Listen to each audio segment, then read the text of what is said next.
Messieurs, dames, si vous voulez bien reprendre vos places, j'inviterai les trois premiers panélistes aussi à venir s'installer à la table. Donc, messieurs Lauzon, Arsenault et Delisle.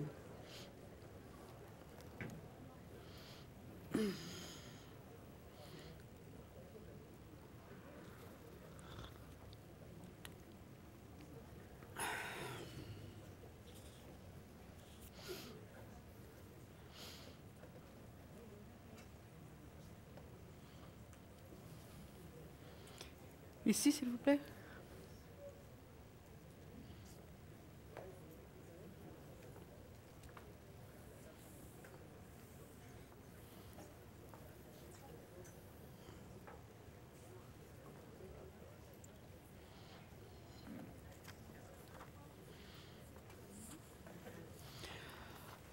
Alors,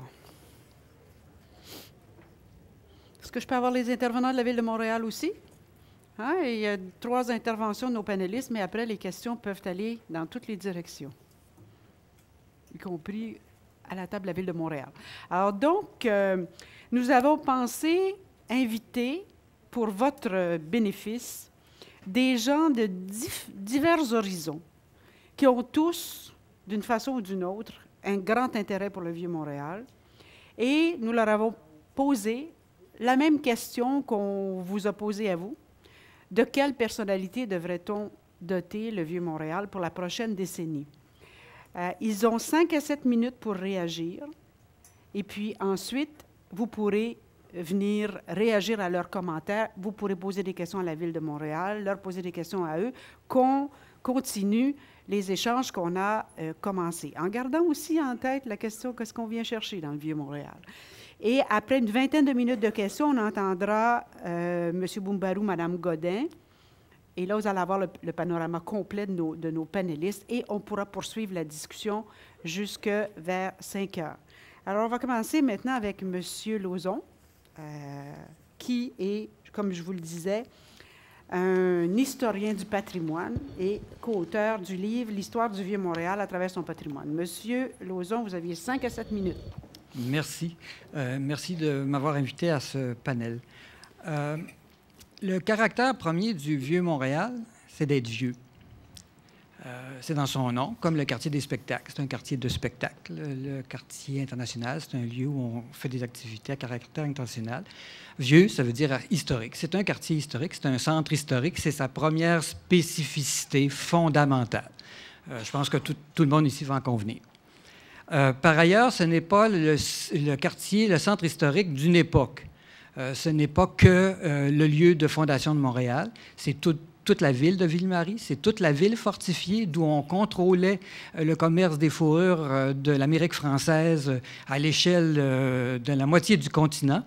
Ça a été le centre d'une ville pré-industrielle important, qui était l'entrée du Haut-Canada. Pour chacune des époques que je mentionne, évidemment, je ne fais pas la liste de tous les éléments patrimoniaux qui en témoignent, mais il y en a et des importants pour chaque époque. Les trames de rue, les vestiges, les bâtiments, etc. Troisièmement, on a aussi un quartier qui a été le centre de la grande distribution commerciale à l'époque de la Confédération. Les magasins entrepôts en témoignent, à l'échelle du Canada. Ensuite, ça a été le cœur du centre d'affaires de la ville du Québec et du Canada, encore une fois, avec le centre d'affaires de la rue Saint-Jacques et un certain nombre d'extensions sur des rues voisines, McGill et autres. Et ça, c'était à l'échelle, évidemment, du continent entier. Et même si on fait le lien avec le Vieux-Port, par la présence, par exemple, du Canadien Pacifique qui se développait jusqu'au Pacifique, eh bien, c'était aussi une flotte de bateaux qui faisait le lien de l'Angleterre à Montréal, de tout le Canada et jusqu'en Asie, encore par des bateaux du Canadien Pacifique. Tout ça centré à Montréal et géré en large partie dans le Vieux-Montréal, entre autres sur la rue Saint-Jacques-Alort.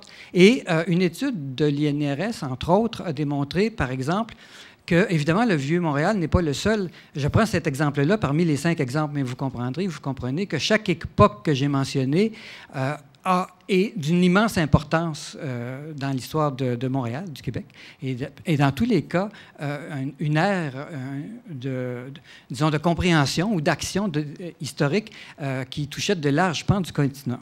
Donc, l'étude de l'INRS a démontré que beaucoup d'autres villes nord-américaines, évidemment, ont des centres d'affaires anciens, c'est sûr, mais que la rue Saint-Jacques et les quelques extensions autour représentent peut-être un cas unique en Amérique du Nord de centre d'affaires nord-américain, fin 19e, début 20e, qui a gardé autant son intégralité du fait que le centre d'affaires moderne s'est déplacé de façon assez radicale après la guerre, la Deuxième Guerre, vers le nouveau centre-ville, ce qui a fait que la rue Saint-Jacques a été conservée. Alors, toutes ces étapes, tout ça constitue le Vieux-Montréal dans un lieu qui correspond à l'ancienne ville fortifiée. C'est absolument extraordinaire. Je pense que tout le monde dans la salle en convient.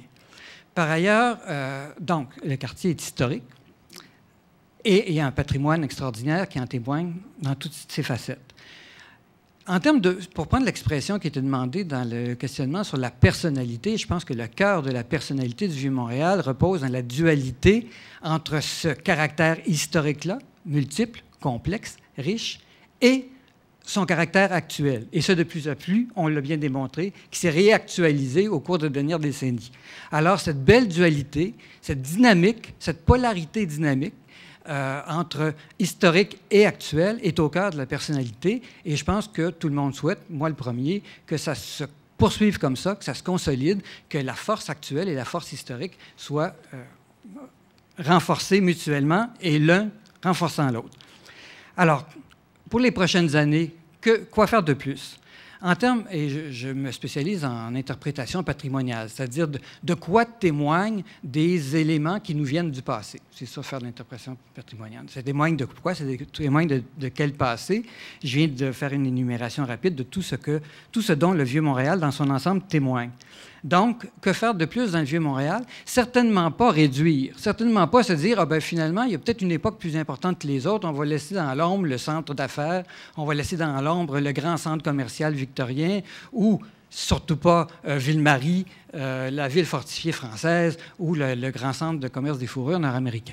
Alors, il n'y a rien à soustraire. Chaque époque est non seulement importante dans le Vieux-Montréal, mais je dirais à l'échelle nord-américaine.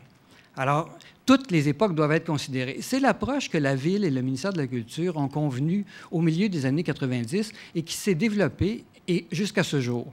Brochure en circulation depuis 1997 qui répondait à cette vision-là. Site Web avec un beau succès international qui combine des informations actuelles et un inventaire patrimonial absolument complet qui, je pense, est un des meilleurs au monde. C'est reconnu par beaucoup d'experts. Un livre paru en 2004, dont j'ai la fierté d'avoir été un des artisans, et d'autres activités, même des circuits guidés. Les circuits guidés donnés par des entreprises ont été enrichis et consolidés à partir de cette même vision-là, en accord avec la Ville et le ministère. Donc, il y a une belle tradition, un peu en même temps que les hôtels se développaient, cette belle tradition d'interprétation avec une vision à la fois qui reconnaissait toute la richesse historique du Vieux-Montréal. Le Conseil québécois du patrimoine, avec son nom de l'époque, en 2007, a émis un avis très, très, je dirais, flatteur à ce sujet-là, disant que c'était une approche vraiment cohérente, riche et exemplaire, je dirais. Alors, qu'est-ce qu'on peut faire de plus? C'est pas tout le monde qui a lu le livre. Si je vous demandais ici dans la salle qui n'a pas encore lu le livre sur le Vieux-Montréal, je ne vous le demanderai pas, là. Mais probablement qu'il y en a plusieurs qui n'ont pas eu l'occasion de le lire. Alors, qu'est-ce qu'on peut faire pour inciter les gens à visiter, à lire? Peut-être qu'il y a d'autres moyens. On parlait de plaques toponymiques. Oui, dans beaucoup de villes européennes, on sait pourquoi une rue porte le nom de quelqu'un. Ce serait bien. En même temps, il faut faire attention. Tout le monde dans le domaine dit que pour pas non plus en faire un quartier à plaques où partout où on se promène, à chaque coin de rue, on se sent dans un musée parce qu'on nous raconte pourquoi le mur rose est rose. Alors, il faut faire aussi attention à ce qu'on fait dans ce domaine-là. Il y a forcément des moyens électroniques là, qui vont se développer de plus en plus, ou même sans plaques, on va pouvoir se faire raconter des choses sur tout ce qui nous intéresse. Je vais me permettre de lancer une idée qui, prenez-la comme un exemple, de quelque chose qu'on pourrait faire de plus dans l'esprit de ce que je viens d'évoquer. Il y a une propriété qui appartient à la Ville, donc, avec une façade maintenant je dirais, orpheline sur la rue Notre-Dame, entre la rue Saint-Laurent et la place d'Armes. Et ce site-là est complètement éventré au centre, c'est vide. Et il y a un bâtiment, un ancien magasin entrepôt de ce grand centre commercial dont je parlais tantôt, de l'Hôtel-Dieu, qui fait tout proche des Cours-Leroyer, qui donne sur la rue Saint-Dizier. Et ça fait un ensemble assez remarquable. Alors, si on avait un nouveau centre d'interprétation du vieux Montréal vu à l'échelle nord-américaine, dans ce lieu-là, avec c'est éventré au centre, on peut avoir une approche architecturalement ultra contemporaine. C'est pas un musée, là, ce serait en lien avec tous les musées du quartier, bien entendu, où on peut voir les artefacts, des vestiges, des bâtiments qui seraient faits en lien avec ce lieu commun d'interprétation, avec des visionnements 3D, des maquettes 3D, des cartes interactives, où on comprend que le commerce de fourrure couvrait la moitié du continent, que le centre d'affaires de la rue Saint-Jacques touchait 3 continents, etc. Alors, c'est tout. Voilà. Je pense que ça pourrait être une source de fierté pour les Montréalais, un intérêt pour les visiteurs. Mais ce que je veux surtout dire, ce serait une approche très, très, très actuelle et contemporaine d'une acceptation de la richesse et de l'extraordinaire complexité du Vieux-Montréal, vraiment unique en Amérique en son genre. Voilà. Bon, merci beaucoup. Il y a de l'énergie ici.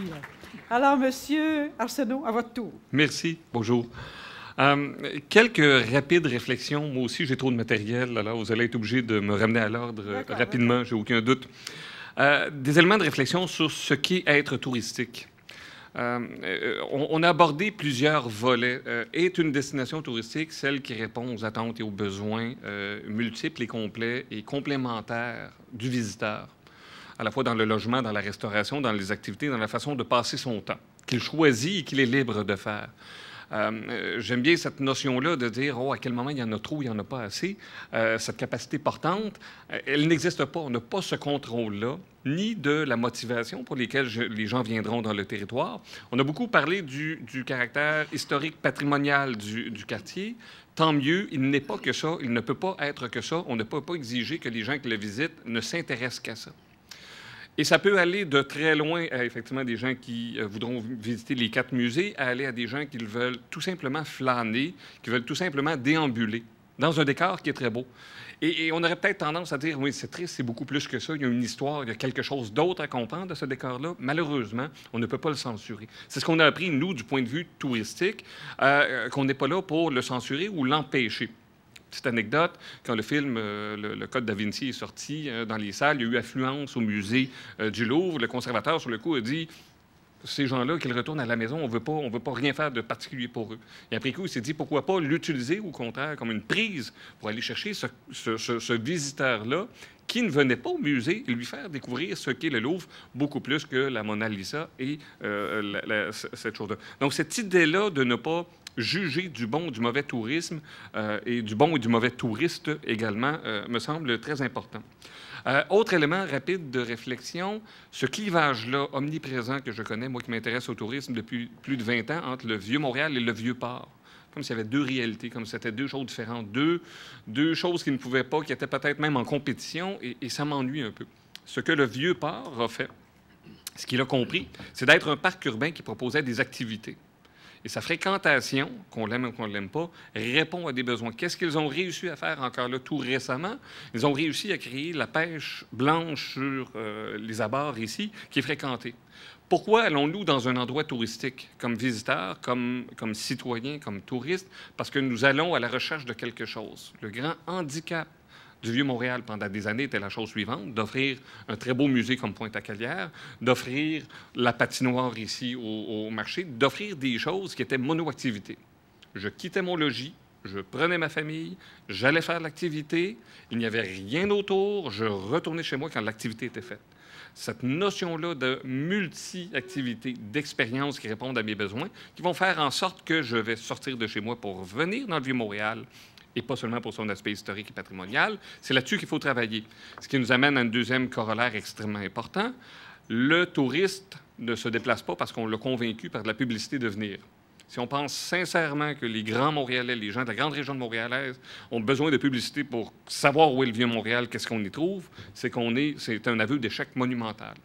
la qualité de ce qu'on lui propose, de la façon qu'on le propose, et qu'on deviendra moderne dans la déclinaison de la proposition, qui peut être très bien utilisée et très bien respectueuse du caractère patrimonial et historique et de son intégrité, n'implique pas qu'on n'est pas capable d'interpréter et d'interpeller les gens d'une façon différente et contemporaine. Je vais aller avec mes trop nombreux acétates sur quelques éléments.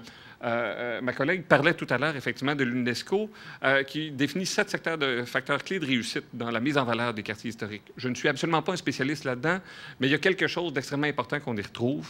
Les espaces publics mis en valeur, les ressources naturelles protégées, ça sera important d'un côté. La mixité des fonctions est extrêmement importante. On ne peut pas être, encore une fois, mono-activité. Et troisième élément qui va être important, le Vieux-Montréal sera pertinent et intéressant, plus il sera habité. Plus il sera habité, plus il y aura de commerce de proximité. Je suis un sale capitaliste. Le touriste, qu'est-ce qu'il fait? Principalement, il dépense de l'argent. C'est ennuyeux, mais le commerce, c'est la principale activité qui les fait. Et on peut bien noter depuis des années que la qualité des commerces qui sont ici ne sont pas bons. Ce n'est pas parce que le tourisme va arriver que ça va changer, c'est parce que la qualité du commerce sera bonne, effectivement, qu'on attirera davantage de gens et qu'on les incitera à rester. C'est rapide. Le Vieux-Montréal touristique, il existe. Ce n'est pas une vue de l'esprit. Être touristique, ce n'est pas un choix. Ce n'est pas une baguette magique, ce n'est pas des investissements. C'est la réalité de ces activités-là.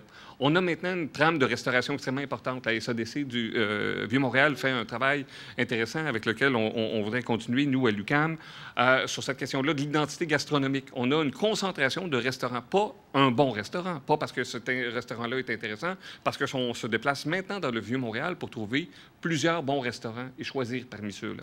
On retrouve une vie nocturne qui est extrêmement importante. Dans sa déclinaison également hivernale au Vieux-Port du Igloo Fest, qui est assez fabuleux comme événement, qui réussit à convaincre des gens de sortir par moins 30 pour aller danser dans un quartier qui était historiquement, on l'a dit tout à l'heure, en plein hiver, fermé, froid et peu habité. Maintenant, on peut aller manger, on peut faire des choses avant et après l'activité. Une trame hôtelière diversifiée qui a explosé. Trame, évidemment, musée et patrimoine qui seront là. Des activités au Vieux-Port. Je répète, c'est un parc urbain, on devrait en tirer profit au maximum.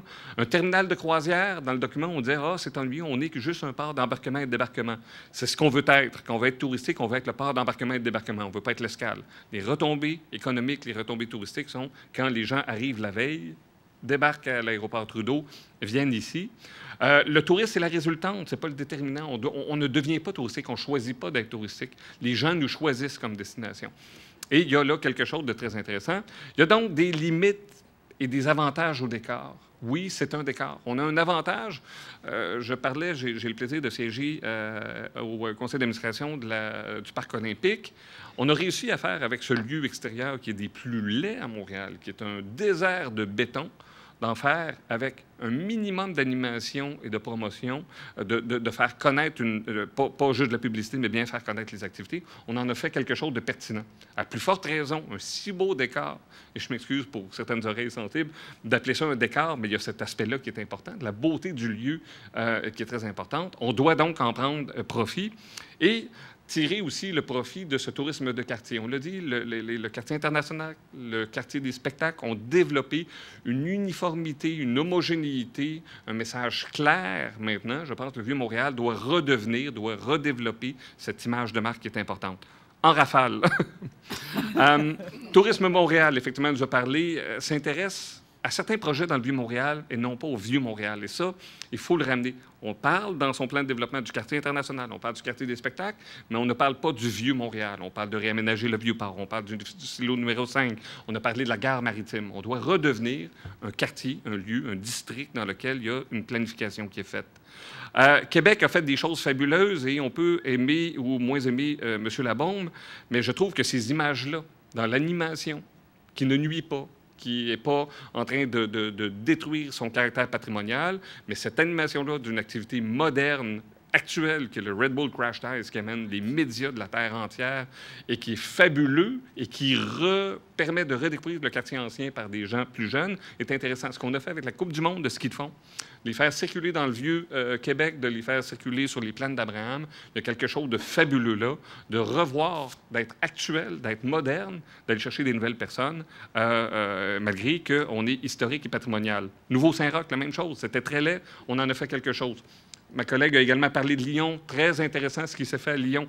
À Lyon, donc, mais la mise en scène du patrimoine se fait. Donc, on travaille sur le décor, on travaille sur ce parc urbain.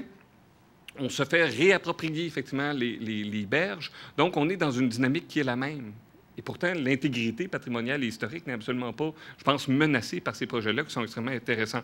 Et on invente qu'il y a juste à Lyon et en France qu'on a des événements comme ça. Lyon Free VTT. Donc, c'est une activité de course de vélo de montagne qui se fait dans le quartier. La délévation ne paraît pas très bien, là, mais c'est extrêmement à pic. Je l'ai monté de l'autre côté. Croyez-moi, c'est très pentu, cet endroit-là. Et donc, cette idée-là de l'animation, c'est pas parce qu'on est historique et patrimonial qu'on ne peut pas, effectivement, faire un autre type d'animation qui ne nie pas l'intérêt donc patrimonial, encore une fois. Boston a réussi à faire la même chose avec du développement, effectivement, en utilisant son port de croisière, en développant, comme on a ici à Montréal, les galeries d'art, la promenade, restaurants et boutiques, l'hôtel, le terminal de croisière, le parc, encore une fois, un parc urbain, et Quincy Market, l'activité, je suis allé cet été, ça faisait longtemps que je n'y avais pas été, c'est rendu superbe. Je pense que ce sont effectivement des bonnes sources d'inspiration qui sont possibles. Mon teint est écoulé? Oui. Je vois dans votre sourcil. Merci beaucoup. Merci infiniment, M. Arsenault. Alors, préparez vos questions. Hein. Il y a, déjà, avec nos deux premiers panélistes, là, il y a de quoi alimenter des échanges. Monsieur Delisle, qui est donc le directeur général et conservateur du Château Ramsay, président du regroupement des musées d'histoire. On vous écoute. Merci. Alors, à la question de quelle personnalité devrait-on doter le Vieux-Montréal, ma première réaction fut de me demander si celle-ci ne témoignait pas d'une crise existentielle. Le Vieux-Montréal serait-il un ado ou un jeune retraité à la recherche d'une nouvelle identité? Cela m'a amené à faire l'exercice de structurer ma présentation sur la base de 5 éléments déterminants dans la notion de personnalité, à savoir se connaître, savoir ce qui nous distingue, notre style de vie, la perception des autres, ainsi que l'apparence et l'expression. Tout d'abord, je crois que la plupart des gens suggèrent à une personne vivant un tel conflit intérieur d'être simplement soi-même. Vous me direz très bien, mais pour être soi-même, faut-il encore se connaître? Le Vieux-Montréal, et un nom est habituellement porteur de sens, devrait d'abord être caractérisé par son ancienneté. C'est le site de fondation de la ville, mais aussi l'espace de l'ancienne cité fortifiée qui fut et qui illustre le centre de cette ville du 17e siècle jusqu'au vers le milieu du 20e, au moment où il complète sa transformation en Vieux-Montréal. Le registre du patrimoine du Québec stipule d'ailleurs que son intérêt réside dans ses valeurs historiques, urbanistiques, architecturales et archéologiques. C'est une chance pour Montréal d'avoir cette concentration et cette diversité sur une si longue période, et c'est ce qui fait la richesse du lieu. D'autant plus que celui-ci est encore vivant, avec ses résidents, ses travailleurs et leurs activités, ainsi que ses visiteurs. En résumé, je dirais que sa personnalité devrait être celle d'un quartier-centre historique, avec toute la charge de chacun de ces 3 mots. Ce premier exercice d'introspection, qui, ma foi, ne devrait pas avoir fait trop mal, peut être suivi d'un second qui nécessite une comparaison, puisqu'une personnalité se définit par ce qui différencie une personne de toutes les autres. On peut constater que plusieurs quartiers ont ou se dotent de personnalités spécifiques et claires. Inutile ici d'énumérer et de définir chacun d'eux. Montréal a son centre-ville, son quartier des spectacles, un plateau, etc. Alors, il me semble que ce qui distingue encore ici le Vieux-Montréal, son atout, son avantage concurrentiel, pour parler marketing, la personnalité qu'il devrait faire valoir, c'est bel et bien son historicité, son patrimoine. Assurons donc à Montréal une complémentarité entre ces quartiers et une collaboration. Ce qui nous impose, en effet, de faire des choix, de prioriser dans une perspective plus large. Troisième élément à notre définition, une personnalité se manifeste par un certain style de vie. C'est peut-être ici que le Vieux-Montréal a le plus de difficultés avec sa personnalité, une espèce de conflit intérieur, et c'est normal. Je reconnais bien sûr qu'il est essentiel d'assurer la viabilité d'un écosystème humain pour avoir un véritable quartier. Mais trop de ceci, ou pas assez de cela, aura un impact sur la personnalité du Vieux-Montréal. On peut d'ailleurs déjà pointer une faille dans ce style de vie, et c'est l'hiver. La saison morte, comme on l'appelle à juste titre, illustre le cercle vicieux de l'œuf et de la poule auquel nous faisons face. Dans la publication intitulée « Pour des villes à l'échelle humaine », on mentionne que le principal attrait des villes, c'est les gens. La ville s'anime parce qu'elle est animée. C'est un processus qui s'auto-alimente. Mais cette faille hivernale à notre personnalité est peut-être due au fait que notre style de vie, justement, n'est qu'estival. Est-ce que, pour la majorité, notre personnalité ne se résumerait pas à terrasse, promenade, cadre agréable et bord de fleuve? Rien de propice à la saison froide.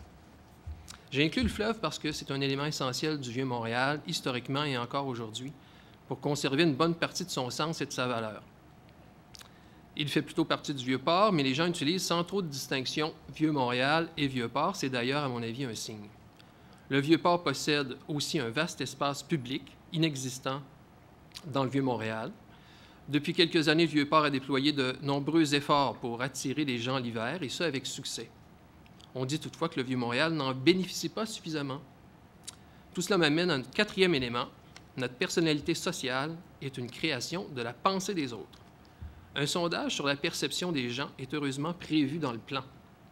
Pour avoir un véritable quartier et enrichir sa personnalité, celui-ci doit exister 12 mois par année et pour ce faire, des activités devront être ajoutées. Une collaboration avec le Vieux-Port sera essentielle et la perception que les gens en ont devra être prise en considération. J'enchaînerai avec mon dernier élément. Une personnalité se définit également par l'apparence et l'affirmation. La personnalité du Vieux-Montréal passe donc aussi par la façon qu'il se présente, qu'il accueille, qu'il se fait connaître. La signalisation n'est que la pointe de l'iceberg. La géographie du site, le coteau, le fleuve, l'expérience du contact et de la découverte à pied de cette ville fortifiée du 18e siècle, et de tous les aspects de son patrimoine, tout cela doit concourir à l'expression de sa personnalité.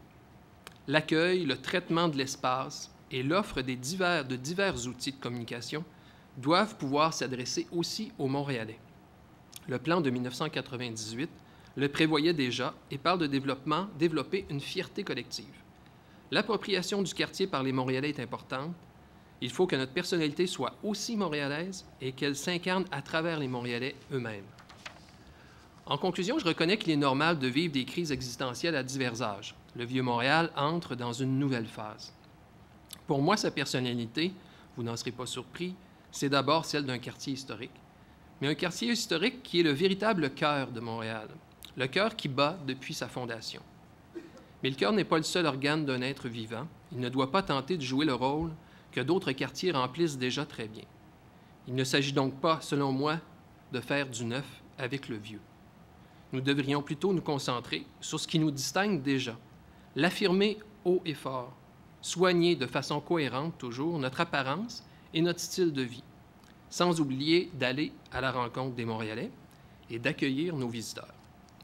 Souhaitons-nous une riche personnalité, mais évitons à tout prix le dédoublement de personnalité. Merci. Merci beaucoup. Alors, est-ce que j'ai des gens qui veulent venir questionner, commenter ce que vous avez entendu, soit de la part de la Ville ou de nos panélistes? Vous pouvez vous avancer au micro, ne vous gênez pas. Oui, Monsieur Di Candido. Il n'y a pas de... Oui, rebonjour. En fait, pour moi, je vais résumer très brièvement ce que je crois que ce serait valable de mettre de l'avant. Offrir une mixité commerciale qui fait défaut. Il faut aussi regarder qu'on ne doit pas être à la remorque du Vieux-Port, c'est-à-dire être complémentaire, parce qu'on ne fait que rester environ 3 heures dans le Vieux-Montréal pour vite traverser et s'en aller. Et ça, c'est à cause des lacunes qu'il y a dans le quartier. Je voudrais faire mention aussi très brièvement des statistiques de visiteurs qui est élastique. À moins que je me trompe, je vous en ai parlé tantôt, Madame la Présidente, peut-être ce serait à regarder plus attentivement. On calcule jusqu'à 30 km. Pour moi, ça ne vaut pas grand-chose. De 30 à 70 km et de 70 km à plus, ça veut dire les gens de l'étranger. Mais ça, c'est un passage que je pense que vous devriez regarder. Il y a aussi, en fait, les événements d'importance. J'en ai parlé tantôt, que je vais en parler plus élaboré pour le 18. Donc, à caractère historique, qui ferait mieux propager l'image de notre quartier historique. On ne peut pas, en fait, dire, parce qu'il y a trop de gens, c'est pas beau. il y a toutes les grandes villes, il y attirent des milliers de visiteurs et c'est un peu aussi à cause de ce qu'ils nous offrent et à cause de l'image que ces gens-là qui ont visité et qui reviennent, qui disent « Ah, c'est beau Paris, c'est beau Rome, c'est beau tel endroit ». Je ne compare pas le Vieux-Montréal avec ces quartiers-là, mais on a quelque chose à offrir en autant qu'on mette de l'avant plusieurs mesures. On va aller chercher un peu de réaction sur ce que vous avez dit. La question de la mixité commerciale, comment est-ce que, comme étant un élément extrêmement important pour définir la personnalité du Vieux-Montréal ou faire en sorte qu'elle s'exprime ou qu'elle attire des touristes et qu'elle fasse en sorte qu'il y ait un échange entre ceux qui vivent sur place et ceux qui viennent. Comment est-ce que vous intégrez ça dans votre discours? Peut-être M. Arsenault? Écoutez, évidemment, du point de vue touristique, ça fait un petit bruit, l'idée de la mixité intéresse à la fois le résident et intéresse le touriste. Le touriste, c'est pas beaucoup si différent de ça que du citoyen et du résident. Il n'y a aucun doute là-dessus. Je parlais tout à l'heure, l'arrivée progressive, ça ne se fait pas du jour au lendemain. L'arrivée, par exemple, des spas, ce qui a été développé, bon, le spa scandinave, les spas, et le Bota Bota, par exemple, est une idée d'une fonction, effectivement, qui rejoint, qui est, oui, commerciale, et qui devient une raison de venir. J'ai maintenant...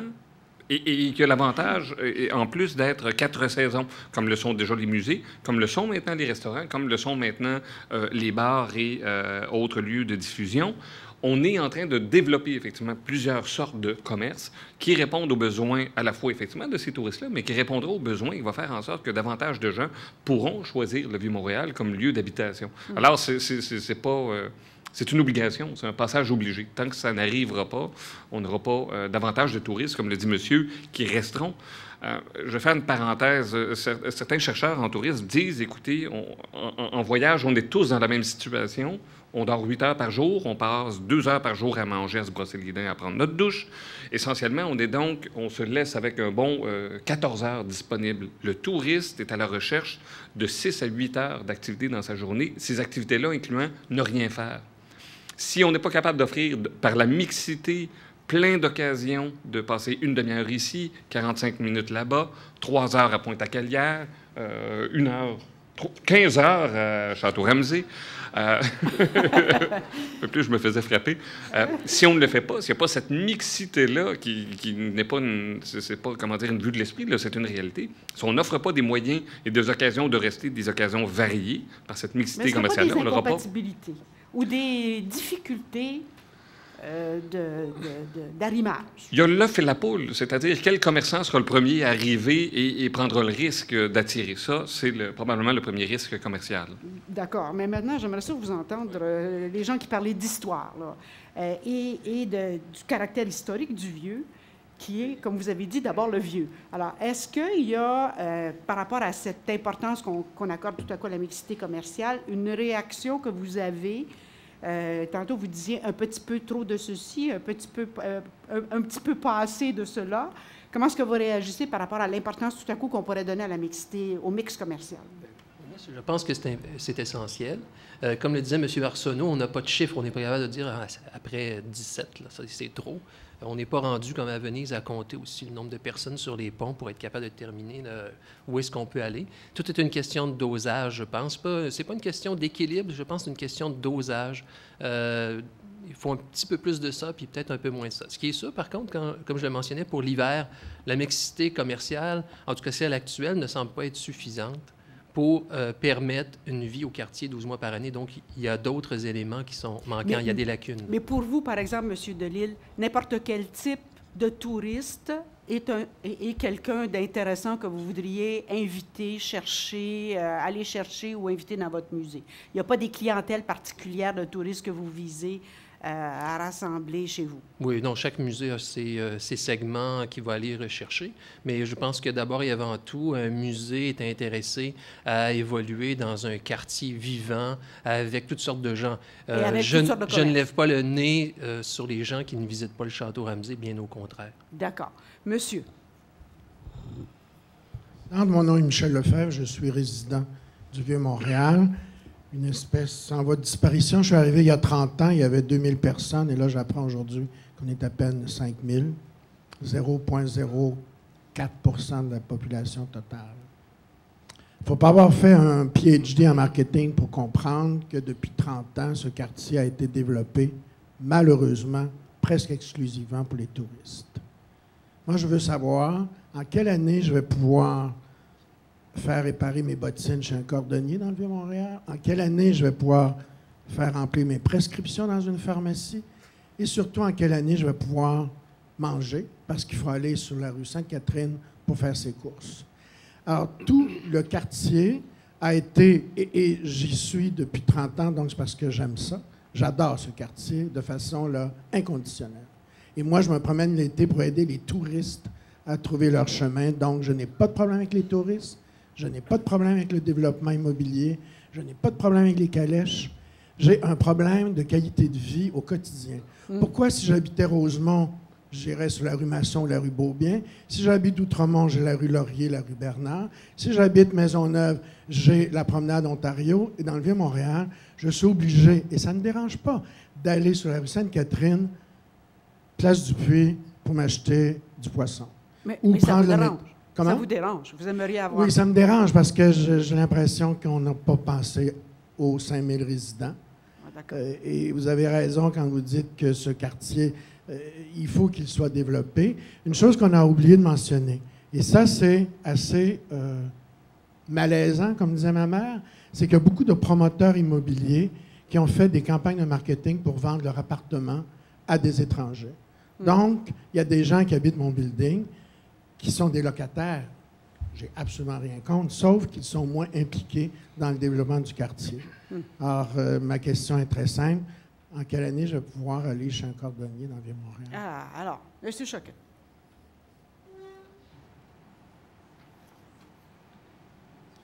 Son pour M. Choquet? Voilà, ça doit. Merci. Je ne sais pas combien il reste de cordonniers à Montréal. C'est ma première question. Mais je ne dis pas ça de façon... je ne veux pas dire ça de façon arrogante, parce que la question du petit commerce se pose toujours. Puis il y a aussi la question du supermarché, de la succursale SAQ, d'une pharmacie qu'on est habitué à une certaine quantité de surface, quincaillerie. Les quartiers... Moi, je vous dirais... Je vais prendre les exemples qui ont été donnés. Les grands quartiers de Montréal, Plateau, Rosemont, etc., il y a des gens qui restent tout près de la rue Masson qui y vont à pied. Mais dans Rosemont, il y a des grands bouts où il y a un dépanneur, tout ça, là, mais l'ensemble des services qu'on aime, dont on aime se servir, dans certains cas, il faut même que les gens prennent la voiture ou prennent l'autobus pour s'y rendre, parce que les rues commerciales de ces grands quartiers-là, il n'y en a pas tant que ça. Il y a des sous-rues, parce que les quartiers sont immenses. Alors, de ce point de vue-là, le Vieux-Montréal, encore plus compte tenu de son caractère historique, patrimonial, etc., le fait est, c'est tout à fait vrai qu'il ne s'est pas développé beaucoup de services de proximité, à l'exception de quelques dépanneurs assez brinque-ballants dans certains cas, etc. Mais, par ailleurs, la bonne nouvelle, c'est qu'il s'est développé en périphérie immédiate. Oui, il y a la place du Puy, il y a le complexe des Jardins, il y a également l'épicerie et dans le quartier de l'innovation, du côté de l'ETS, s'est développé quand même relativement près. Et dans Griffintown, d'après ce que j'en sais aussi, il va s'en développer. Un certain nombre de services de proximité de type épicerie, etc. Et la perspective de la Ville, M. Choquet, pour l'avenir, ce que vous avez dans votre plan concernant les services de proximité, pourriez-vous nous le rappeler? La moindre installation d'un commerce qui serait autre chose que les superficies habituelles, là, parce que ce dont on parle, évidemment, un cordonnier ne prend pas beaucoup de place, mais c'est pour ça que je posais la question du cordonnier comme tel. Souvent, on retrouve maintenant des services de ce genre-là intégrés dans des complexes un peu plus grands du type supermarché qui offrent des sous-services de ceci et de cela. Est-ce que dans le Vieux-Montréal, ces services-là devraient être donnés au cœur du quartier? La question mériterait certainement au moins une soirée de consultation publique. Il y a des élus dans la salle qui, entre autres l'élus du quartier, M. Robillard, je suis certain qu'il se ferait parler beaucoup de ça, et en pour et en contre. Donc, c'est pas du tout évident qu'on puisse, et c'est pour ça qu'on ne l'a pas mis dans les perspectives non plus, on a plutôt tenter d'examiner de quelle façon le quartier historique, de quelle façon les liens sont en train de se faire avec des quartiers voisins pour permettre que les services puissent un peu se rapprocher, puisqu'évidemment, il y a aussi une question de masse critique dans ces services-là et à l'exception encore là de quelques dépanneurs, aussitôt qu'on parle de services un peu plus sophistiqués, incluant cordonnerie, pharmacie, etc., il faut que le commerce puisse survivre par lui-même et jusqu'à maintenant, il s'est révélé que c'était plutôt en périphérie. Est-ce que c'est possible de faire plus? Est-ce que, parce que les résidents en question, il y en a beaucoup qui demeurent à l'immédiate périphérie, particulièrement dans Faubourg-Québec et dans la cité du multimédia, est-ce qu'il y en a beaucoup qui demeurent dans le cœur du quartier et qui fait qu'un commerce peut penser se développer? C'est toutes ces questions-là. Ce n'est pas seulement la façon dont la ville le voit, c'est la façon dont les commerçants, par définition, ne sont pas subventionnés. S'ils s'installent à telle place, c'est parce qu'ils jugent qu'il y a moyen d'en arriver à vivre correctement. Et peut-être que l'Association des commerçants a aussi des choses à dire là-dessus. Oui, c'est vrai. S'il y en a dans la salle, pas tout de suite. Pas tout... Non, Madame Davino, non. On va passer les autres avant, d'accord? Alors, mais s'il y en a qui veulent intervenir tout à l'heure sur cette question-là, je vous prierai de le faire, mais je veux juste m'assurer qu'on va passer les gens qui sont au micro. Après ça, on va donner la chance à M. Boumbarou et à Mme Godin de compléter, puis après ça, on continuera. Mais la question reste posée. Est-ce que les représentants des commerçants peuvent avoir des opinions sur la possibilité de faire vivre des services de proximité dans le Vieux-Montréal actuellement? Monsieur, pouvez-vous vous identifier? Bonjour, mon nom est Dino Spaziani, je suis artiste de rue, musicien, multi-instrumentiste et chanteur.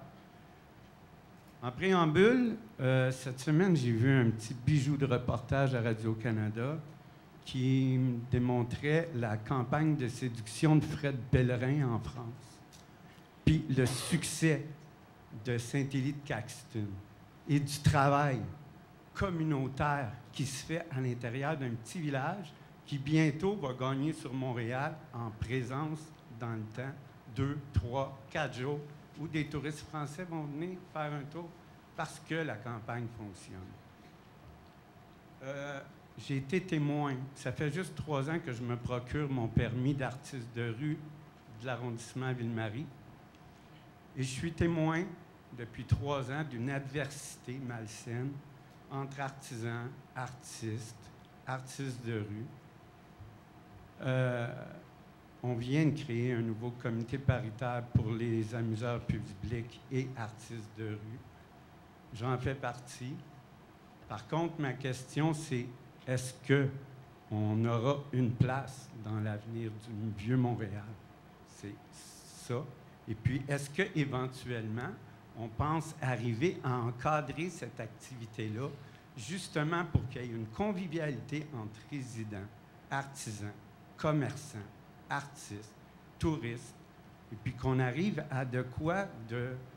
On parlait du Red Bull Ice, qui est une belle activité à Québec, mais on sait aussi que l'encadrement des artistes de rue du Vieux-Québec est absolument exemplaire. Oh, bon, alors, écoutez, on va aller chercher de l'information là-dessus. Est-ce que les artistes, artisans, artistes de rue ont une place? Quelle place vous voyez à ces gens-là dans l'avenir du Vieux-Montréal? Oui. Pas de suite. Non, oui, semblait aussi. Monsieur Delcourt? Monsieur Delcourt du son, Monsieur Delcourt. J'ai oublié aussi la bouffe de rue que je voulais ajouter à ça. La bouffe de rue, plus la bouffe de rue. Monsieur Delcourt. Moi, je n'ai pas beaucoup d'informations sur la bouffe de rue, mais pour ce qui est des artistes et artisans, c'est sûr qu'à l'arrondissement, chaque année, se fait la distribution des emplacements dans le Vieux-Montréal et c'est un des lieux où il y en a le plus, qui sont le plus concentrés. Effectivement, il y a certaines difficultés. Il y a plus de demandeurs de permis qu'il y a d'emplacements. Donc, c'est pour ça qu'il y a un système d'attribution qui doit être mis en place.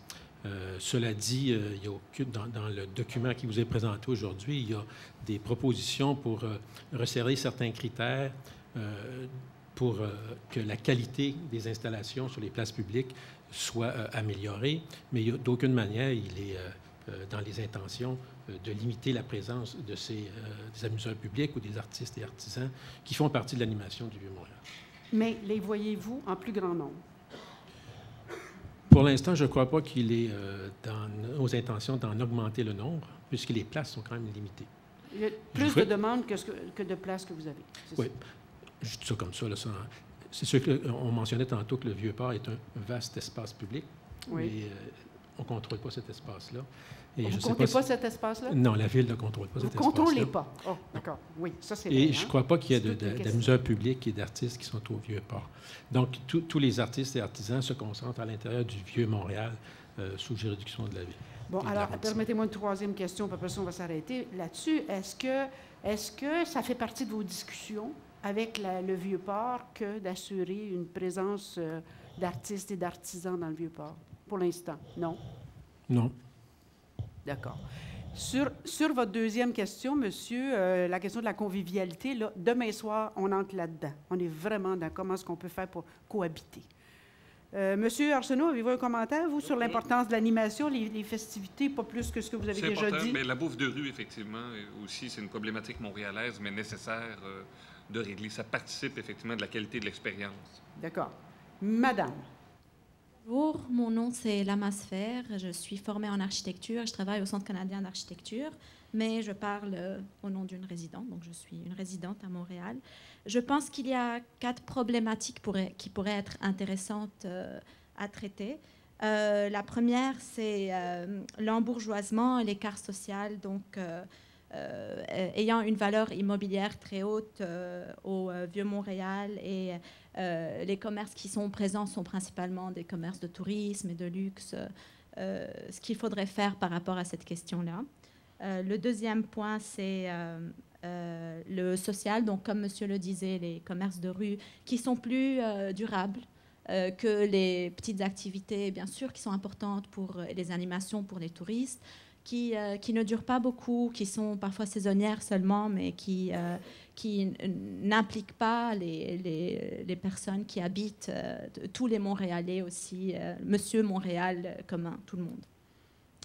Puis, il y a le côté urbain, donc qu'est-ce qui se fait par rapport aux enclaves urbaines, donc l'autoroute Ville-Marie, qui ne permet pas un accès très facile et fluide au Vieux-Montréal par rapport au reste des quartiers de Montréal. Et une question sur le ressenti authentique. Donc, on le sait, dans l'histoire de la ville, il y a eu différentes périodes qui avaient des ressentis très différents d'un Montréal touristique qui n'a aucune odeur et aucune saveur, mais qui a beaucoup de beaux bâtiments, vieux bâtiments, beaucoup de belles rues, mais on n'a plus les odeurs, les bruits. C'est pas qu'il faut les répéter tels qu'ils étaient, il ne faut pas faire semblant d'imiter des cris de rue, mais peut-être que la bouffe de rue, les commerces plus petits, qui relient plus le Montréalais commun, serait intéressant à ramener via Montréal. Sur la gentrification, M. Choquet. Je ne suis pas certain d'être vraiment d'accord avec cette équation-là entre commerce dit de luxe et tourisme. Premièrement, une galerie d'art, on pourrait voir d'une certaine façon qu'une galerie d'art est un commerce de luxe par rapport à une pharmacie ou une quincaillerie. Mais je suis certain qu'il y a des galeristes, même ici dans la salle, qui diraient qu'il y a un moyen d'acheter de l'art à des prix qui ne sont pas exorbitants. Ceci dit, s'il y a des galeries d'art, des lieux de design intéressants dans le Vieux-Montréal, moi, j'ai tendance à penser que c'est une excellente nouvelle. Parce que des galeries d'art, il y en a autant sur la rue de Gaspé, il y en a dans le centre-ville, il y en a près du Musée des Beaux-Arts, il y en a sur la rue Sainte-Catherine, au Bellegault, etc. Et il y en a aussi dans le Vieux-Montréal. Et les galeries du Vieux-Montréal, il y en a de différentes sortes. Il y a de l'art qui est assez classique, si on peut dire, de paysages, etc. Et il y a de l'art contemporain.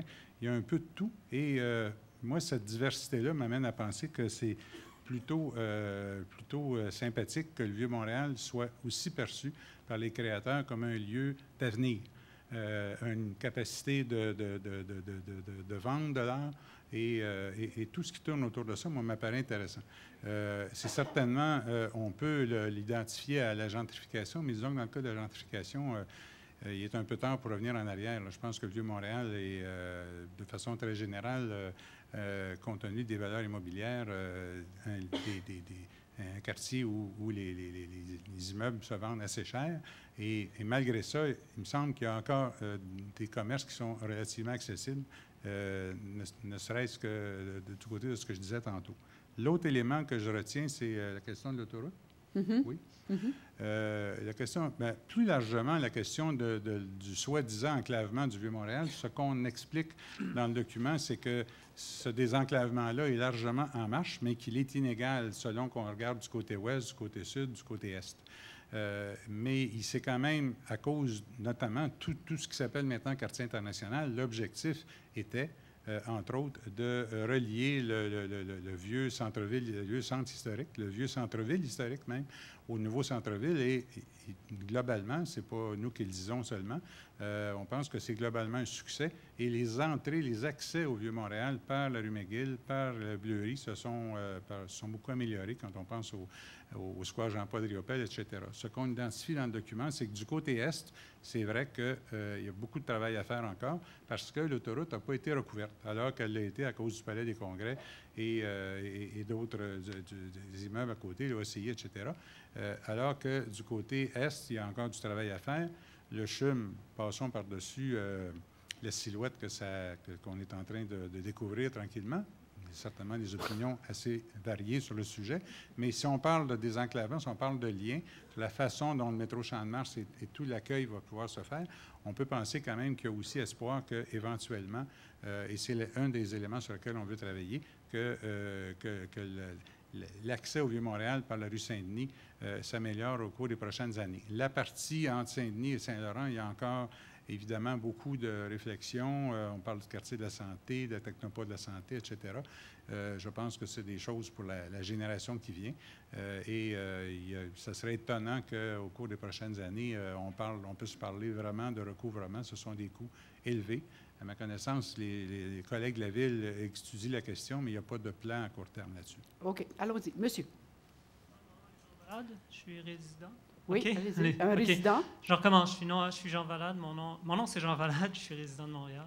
Ma question, c'est plutôt par rapport à l'architecture, un peu. Oui. Est-ce qu'il y a des genres de règlements ou une politique dans le Vieux-Montréal, comme le type de building, quand des promoteurs arrivent avec un projet de building, des choses comme ça, une genre de politique sur qu'est-ce qu'un building devrait être, Est-ce qu'il y a des critères ou des consignes qui sont données aux promoteurs concernant l'architecture? Est-ce qu'il y a une politique qui existe déjà à Montréal? Puis est-ce que c'est dans le cadre de la commission, est-ce que c'est quelque chose qui va être développé? Est-ce que c'est quelque chose qui... par exemple, Mme Lessard qui parlait d'un projet d'architecture, de mise en valeur de l'architecture qui avait été fait dans une ville, puis à côté, elle a construit un cinéma absolument qui détériorait tout le projet. Ça fait que ce serait ma question. En gros. La question de la politique. Avez-vous une politique concernant l'architecture des bâtiments nouveaux? Une réglementation, une politique? Bien, oui. C'est parce que ça existe dans plusieurs villes. Là, par exemple, bien, il y a une politique qui a d'abord désigné le quartier historique comme un arrondissement historique, ce qui entraîne toute une série d'obligations au niveau de l'architecture et de la préservation des patrimoines. Il y a aussi des réglementations au niveau municipal qui font en sorte que toute intervention sur un bâtiment dans l'arrondissement historique du Vieux-Montréal doit passer par des comités de révision qui font en sorte que les principaux critères quand on agit sur un bâti existant, c'est de conserver l'intégrité architecturale du bâtiment dans toute intervention qu'on pourrait y faire, ce qui limite énormément les possibilités de le transformer, entre autres de l'agrandir ou de le rehausser. Quand on fait face à des terrains qui sont pas construit. Là, c'est une question d'intégration, c'est ce à quoi faisait référence plutôt Mme Lessard. Quand on doit intégrer un nouveau bâtiment dans ce milieu bâti-là, là, effectivement, les paramètres peuvent être différents, mais il reste toujours qu'il y a un certain nombre de critères, dont ceux de la morphologie urbaine et de la typologie et de la volumétrie qui sont prises en considération de façon à intégrer le nouvel élément, mais qui doit quand même avoir ses caractéristiques contemporaines. Il ne s'agit pas ni de faire de mimétisme, ni habituellement, le seul critère retenu, c'est vraiment le matériau principal, qui est la pierre, qui vient donner un petit peu la continuité par rapport à l'ancien bâti. Il n'y a pas de politique comme telle, mais c'est après, je dirais, peut-être une vingtaine d'années de pratique, là, c'est un peu la façon dont sont abordés les différents projets dans le Vieux-Montréal. Et ces critères-là, M. Delcourt, ils sont édictés par la municipalité, par la ville, et non pas par le ministère? Les deux. C'est-à-dire que la Ville a des critères peut-être un peu plus précis. Le ministère administre plus des objectifs et des orientations de conservation. Madame Tanguay, voulez-vous ajouter quelque chose là-dessus? Non, ça va? Alors, rapidement, parce qu'il y a encore des gens au micro. OK. Oui. Oui, Madame Dumas? Peut-être 2 compléments d'information par rapport à ce qui est en vigueur actuellement comme réglementation. Ce que le document met de l'avant, c'est une proposition d'examiner la possibilité de réviser les critères qui sont en vigueur pour avoir quelque chose qui soit plus spécifique au Vieux-Montréal. Par ailleurs, de son côté, le ministère de la Culture, conformément à la nouvelle loi sur le patrimoine culturel, est en train d'élaborer un plan de conservation qui contiendra également des règles appliquées par le ministère. D'accord. Mais pour résumer, donc, ce que vous dites, c'est que présentement, il n'y a pas une politique qui existe vraiment. C'est un peu du cas par cas ou c'est selon... Non, c'est pas ça qu'on vous dit, là, je pense. Ouais, on vous dit qu'il y a un ensemble de critères qui sont édictés, qui sont disponibles, j'imagine, pour les gens qui veulent construire. Ça existe, ça. Il faut aller à l'arrondissement pour pouvoir avoir accès à tout ça. Oui. Monsieur Delcourt du Son. Un autre complément de réponse. C'est sûr que pour le Vieux-Montréal, je pense que M. Lauzon en a fait mention, il y a un site web sur lequel on peut retrouver l'histoire, les caractéristiques de chacun des bâtiments du Vieux-Montréal. Donc, c'est une aide précieuse pour apprécier les qualités, les caractéristiques et les préserver. Donc, il y a quand même une connaissance très approfondie du Vieux-Montréal, de tous ces bâtiments. C'est l'instrumentation avec laquelle on travaille. Mais si vous êtes, disons, un architecte ou un promoteur voulait penser à construire, est-ce qu'il peut avoir accès à l'ensemble des critères que vous utilisez pour juger de l'architecture du bâtiment quelque part? Bien sûr, c'est dans le règlement d'urbanisme. Dans le règlement il y a des critères, mais comme Mme Dumas le mentionnait, les critères actuels qui portent sur le Vieux-Montréal ne sont pas bien différents de ceux qui portent sur d'autres quartiers limitrophes. Ce qui est l'intention maintenant, c'est de travailler peut-être à définir des critères qui sont plus en accord avec les qualités du bâti ou les caractéristiques du bâti du Vieux-Montréal. OK. Une dernière chose, juste rapidement. Il faut que ça soit vraiment court. Oui, c'est très court. Parce que je reviens à ce que monsieur a dit avant dans son exposé. Est-ce qu'aussi la limite du Vieux-Montréal, est-ce que ça ne devrait pas, comme des fois tu peux avoir sur une rue qui est limite un bâtiment très moderne, mais plus loin qui n'est pas inclus, un bâtiment beaucoup plus ancien, beaucoup plus patrimonial. Oui. Est-ce que la limite du Vieux-Montréal devrait être peut-être, par rapport à tout ce qu'on disait, les critères, tout ça, après de construction, tout ça, devrait être un peu moins bien défini, disons, moins sous la forme d'une ligne, plus un petit peu en incluant des fois des îlots, des choses. En tout cas, c'était mon intervention. Bien, ce que je comprends de ce que vous dites, c'est que les critères que vous utilisez, de toute façon, sont les mêmes critères qui s'appliquent, pour l'instant en tout cas, à l'intérieur de l'arrondissement historique et à l'extérieur de l'arrondissement historique, mais vous allez travailler des critères propres à l'arrondissement historique, c'est ça? C'est-à-dire que les critères, s'il y a du bâti similaire avec des caractéristiques ou une époque de construction similaire, il est possible que les critères qui s'y appliquent soient similaires, soient les mêmes. C'est ça. Parfait.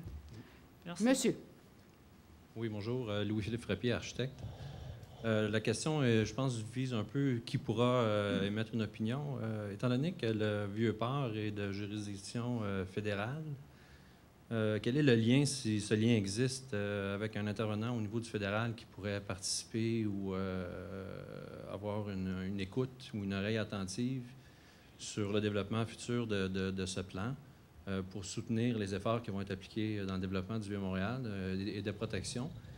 Parce que peut-être que finalement, une des barrières la plus restrictive, c'est peut-être l'appropriation des berges par la Ville de Montréal et la province comme telle.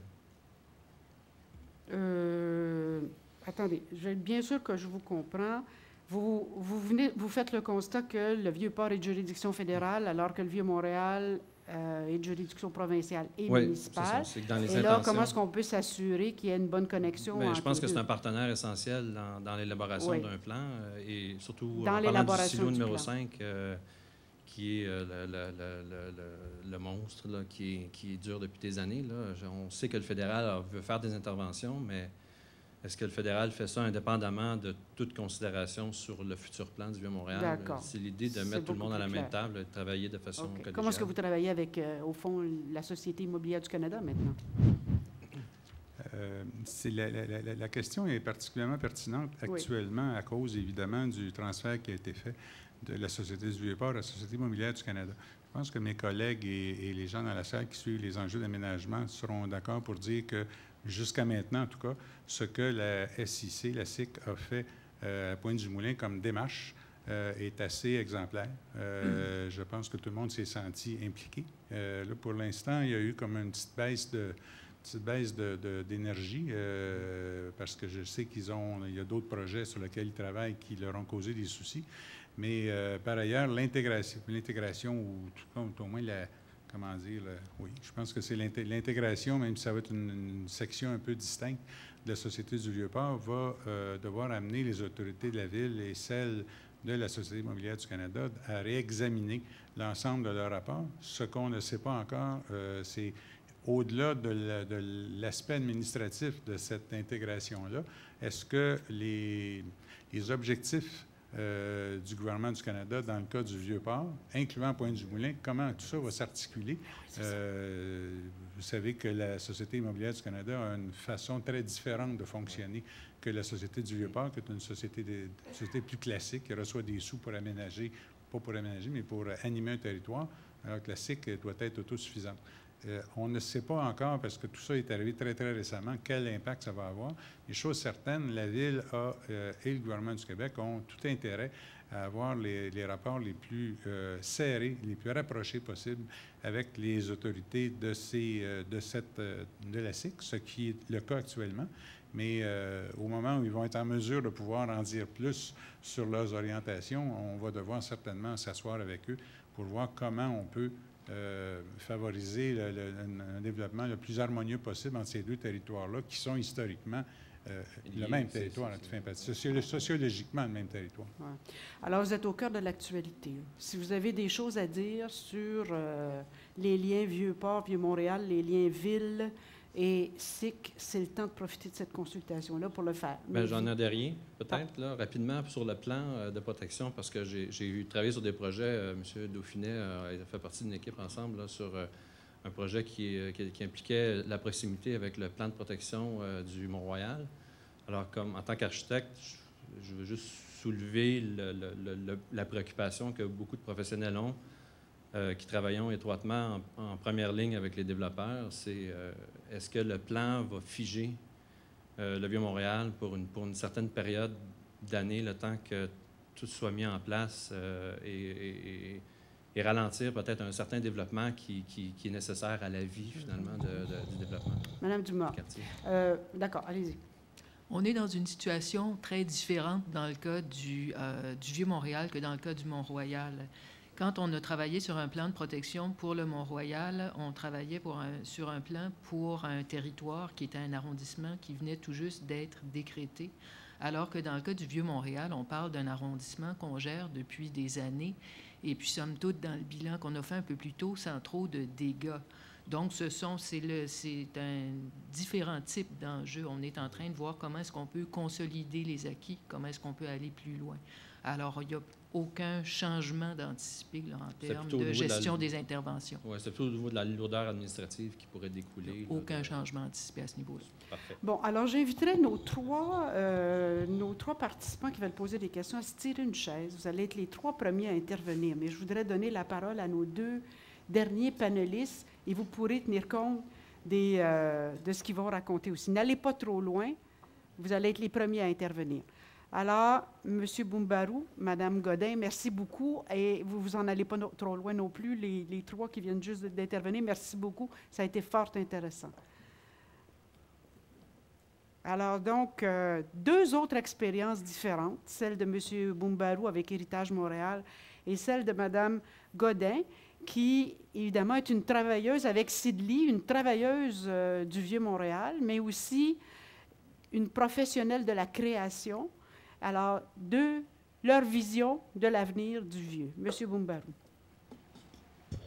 Oui, bonjour, merci, Madame la Présidente. Merci tout le monde d'être ici. C'est impressionnant. Vous savez, on a souvent l'impression que le Vieux-Montréal a développé son autonomie à un point tel qu'il n'est plus un sujet de préoccupation pour les gens qui y vivent, qui y travaillent, qui sont très nombreux.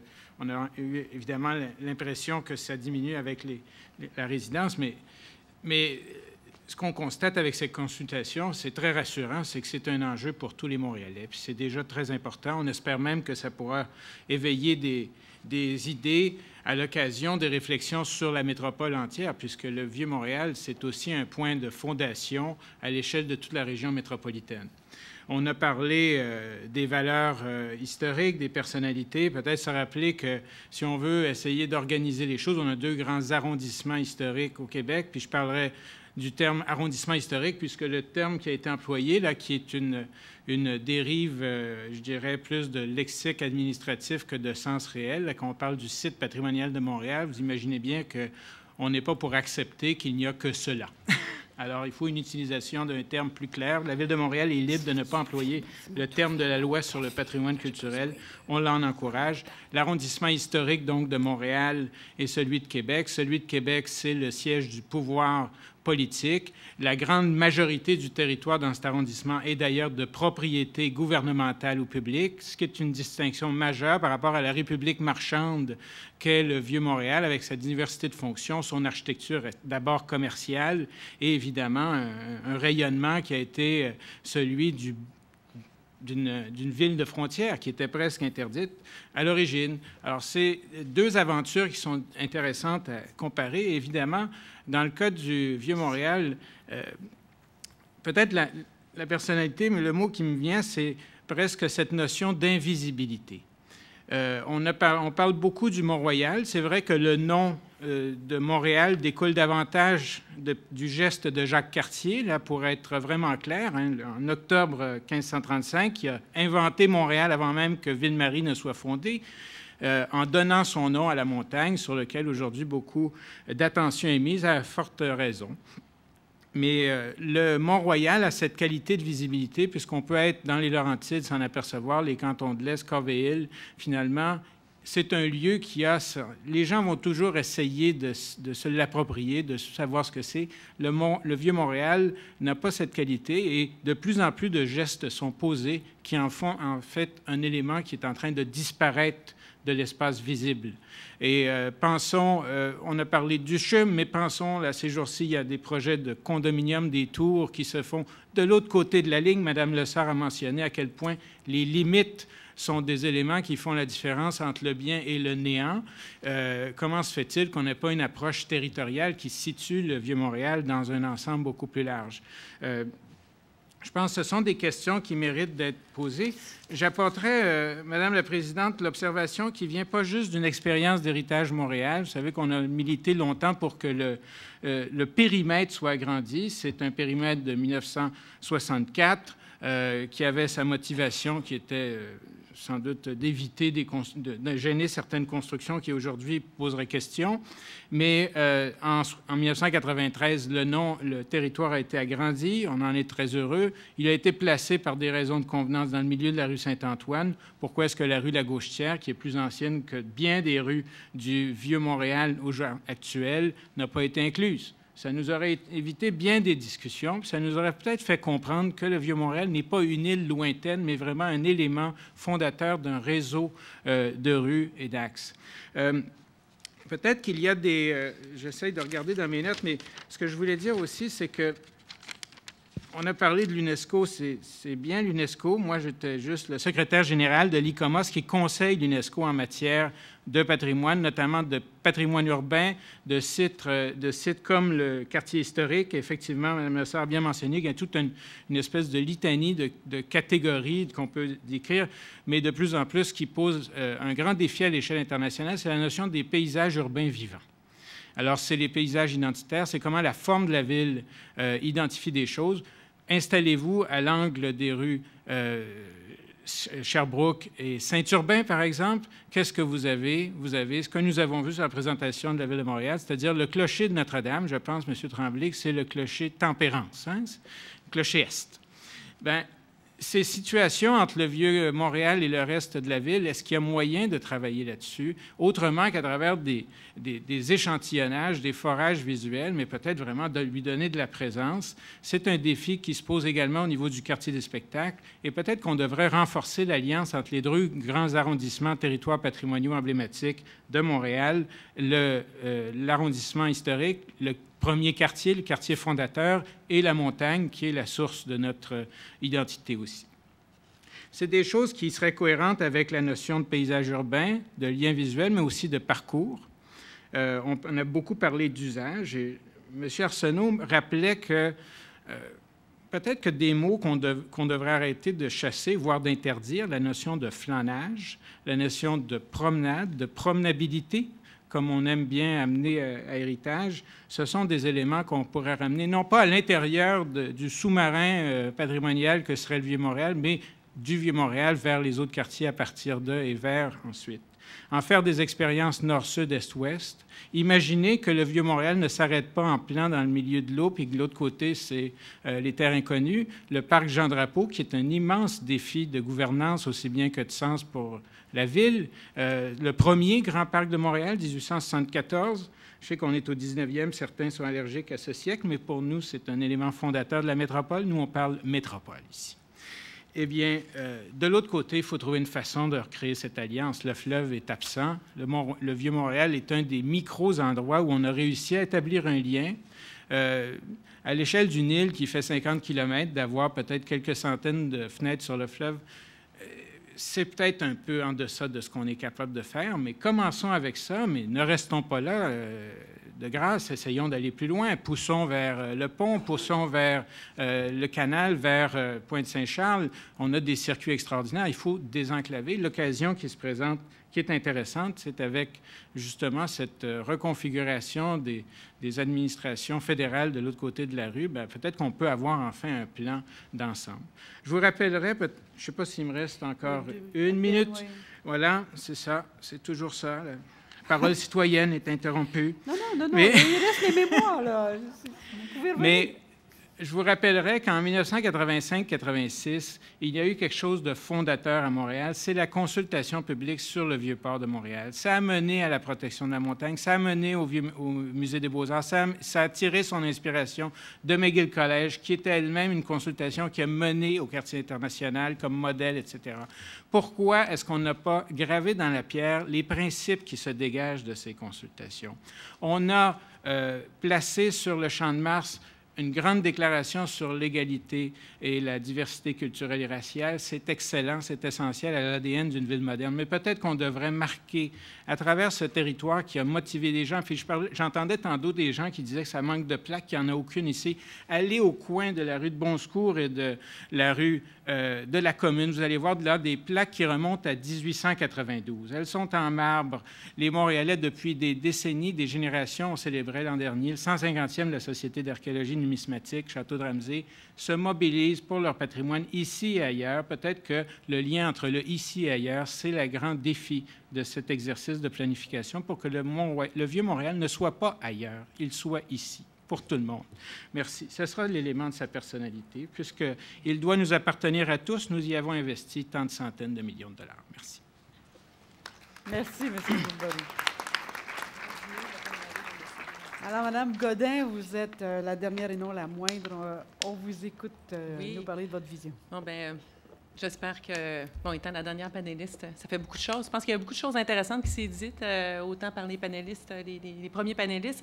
Fait que je vais sembler peut-être répéter certains items, mais au pire, je vais seulement les marteler avec peut-être un peu plus de vigueur. Je vais d'abord vous dire un petit peu les raisons pour lesquelles moi je suis ici aujourd'hui. Il y a deux grandes raisons. Un, je suis une professionnelle qui vit dans le Vieux-Montréal depuis une quinzaine d'années. Plus particulièrement dans la cité du multimédia. Puis je suis aussi une professionnelle de communication. Donc, je vais vous parler un peu des deux. Donc, bref aperçu, d'une part, de mon parcours montréalais, vieux montréalais. Donc, j'y travaille, comme je le disais tantôt, depuis une quinzaine d'années. J'y vis, je fais du jogging le long du canal de la Chienne. Donc, je suis vraiment quelqu'un qui habite le Vieux-Montréal, je dirais, en tant que travailleuse, donc qui profite autant des restaurants que du côté récréo touristique, autant qu'un touriste. J'ai vu aussi vraiment la transformation du Vieux-Montréal, la rue, de la rue McGill, qui était, de la rue McGill, dans le fond, qui était presque désertique, en effet. Puis maintenant, on voit de plus en plus d'offres de restauration. La rue de la Commune, qui était très étroite, a vraiment une place qui est maintenant digne de ce nom, en fait, qui est vraiment le Vieux-Port comme tel.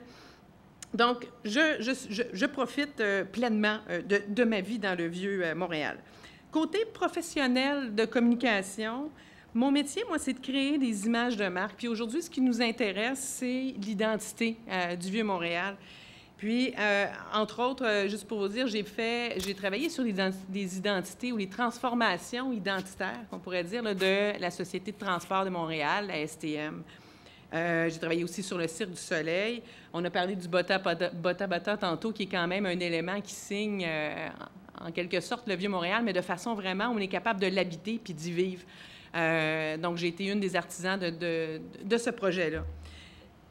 Ce qui est important de dire, c'est qu'une identité, ça ne s'invente pas. Ça se crée à partir de quelque chose de réel, puisé vraiment dans nos racines. On en a longuement parlé tantôt.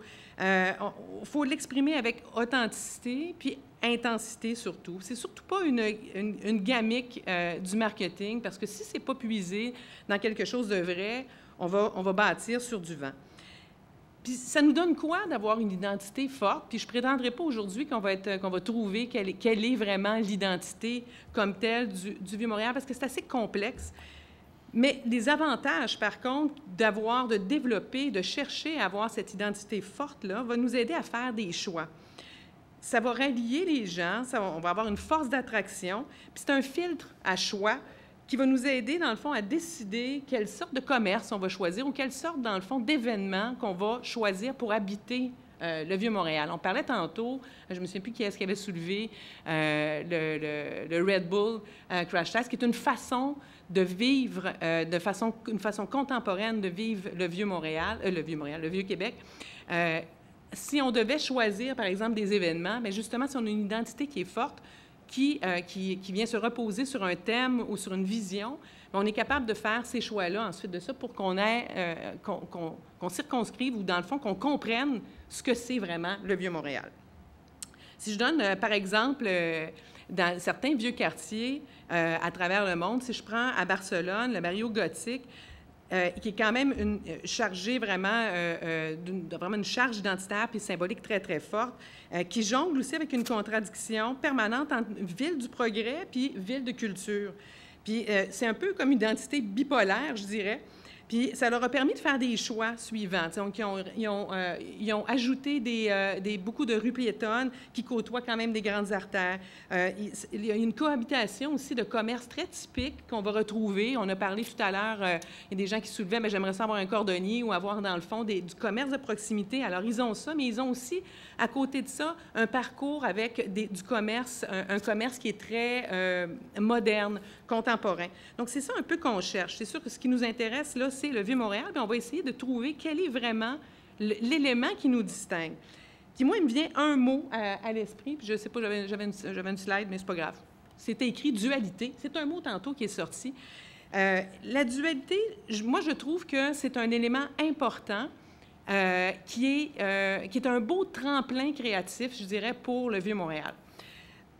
Pourquoi? Parce que je crois que cette dualité-là, puis c'est assez comique, parce que quand je lisais les textes, je sentais que cette dualité-là entre le milieu de vie et la destination touristique était quelque chose qu'on opposait. Est-ce qu'on doit choisir, dans le fond, de plus favoriser le milieu de vie, puis en même temps continuer à développer notre offre touristique, ou plutôt de se tourner vers l'offre touristique, puis d'essayer de garder quand même une vie... Moi, ce que je pense, c'est que cette dualité-là, dans le fond, c'est notre identité, puis c'est notre faire-valoir, dans le fond, du Vieux-Montréal. C'est une dualité qui existe pour le vrai. On a l'hiver, on a l'été, il fait froid aujourd'hui. Je pense qu'en termes de dualité, je pense qu'on y va à fond. On a des travailleurs qui y vivent, on a des jouisseurs de vie, des gens qui vont juste profiter, dans le fond, des parcs. On a un pied en Europe, l'autre en Amérique. Donc, c'est tous des éléments qui nous distinguent, dans le fond, le quartier, puis qu'on pourrait vraiment mieux exploiter. Cette identité-là aussi, si on parle de la dualité, on a la capacité de se renouveler aussi. Donc, moi, je crois vraiment que ça devrait s'exprimer à travers des gestes contemporains qui nous permettent de vivre dans cet espace, de rendre l'aspect historique intéressant par les éléments qu'on va y mettre en place qui vont nous la faire vivre de façon, dans le fond, de façon très actuelle. Puis je pense que tout à l'heure aussi, ça a été quand même assez soulevé avec des bons exemples, puis je les réappuie. On a vu, dans le fond, aussi, il y a quelqu'un qui a parlé, en fait, des calèches quasiment en début de journée. Puis c'est vrai qu'il y a peut-être quelque chose à faire. Autant la calèche peut faire ringard d'un côté, mais si on les réhabilitait, ou si on faisait, par exemple, des courses de chevaux dans le Vieux-Montréal, je ne sais pas si ça serait possible, mais en tout cas, de vivre. Il y avait des vélos aussi, la descente de vélos. Donc, c'est toutes des façons de vivre le Vieux-Montréal en exprimant cette espèce de vie-là ou de vie contemporaine et cette dualité-là. Je pense que aussi, des exemples précis, on devrait peut-être favoriser des gestes identitaires qui nous sont propres, comme l'Igloo Fest, d'ailleurs, qui vient de monter son chapiteau. Ça, c'en est un.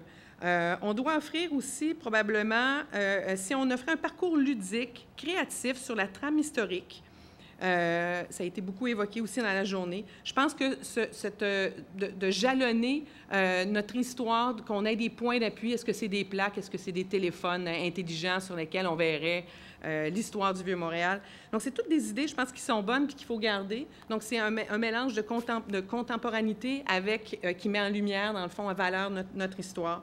Il faut vraiment privilégier les commerces de proximité plutôt que les chaînes sans saveur. Favoriser aussi des activités spontanées. On a parlé tout à l'heure aussi de la bouffe. Moi, je pense que les popotes roulantes, de vraiment amener de la vie dans le Vieux-Montréal, puis de façon très créative. On a vu arriver des popotes roulantes, en fait, sur la côte ouest américaine à Los Angeles à une certaine époque. Je pense que c'est quelque chose qui pourrait quand même arriver ici, parce qu'on a une culture culinaire aussi qui est très forte. Donc, ce sont tous des choix qui pourraient nous aider à positionner le Vieux-Montréal comme un endroit, dans le fond, qui a une saveur particulière.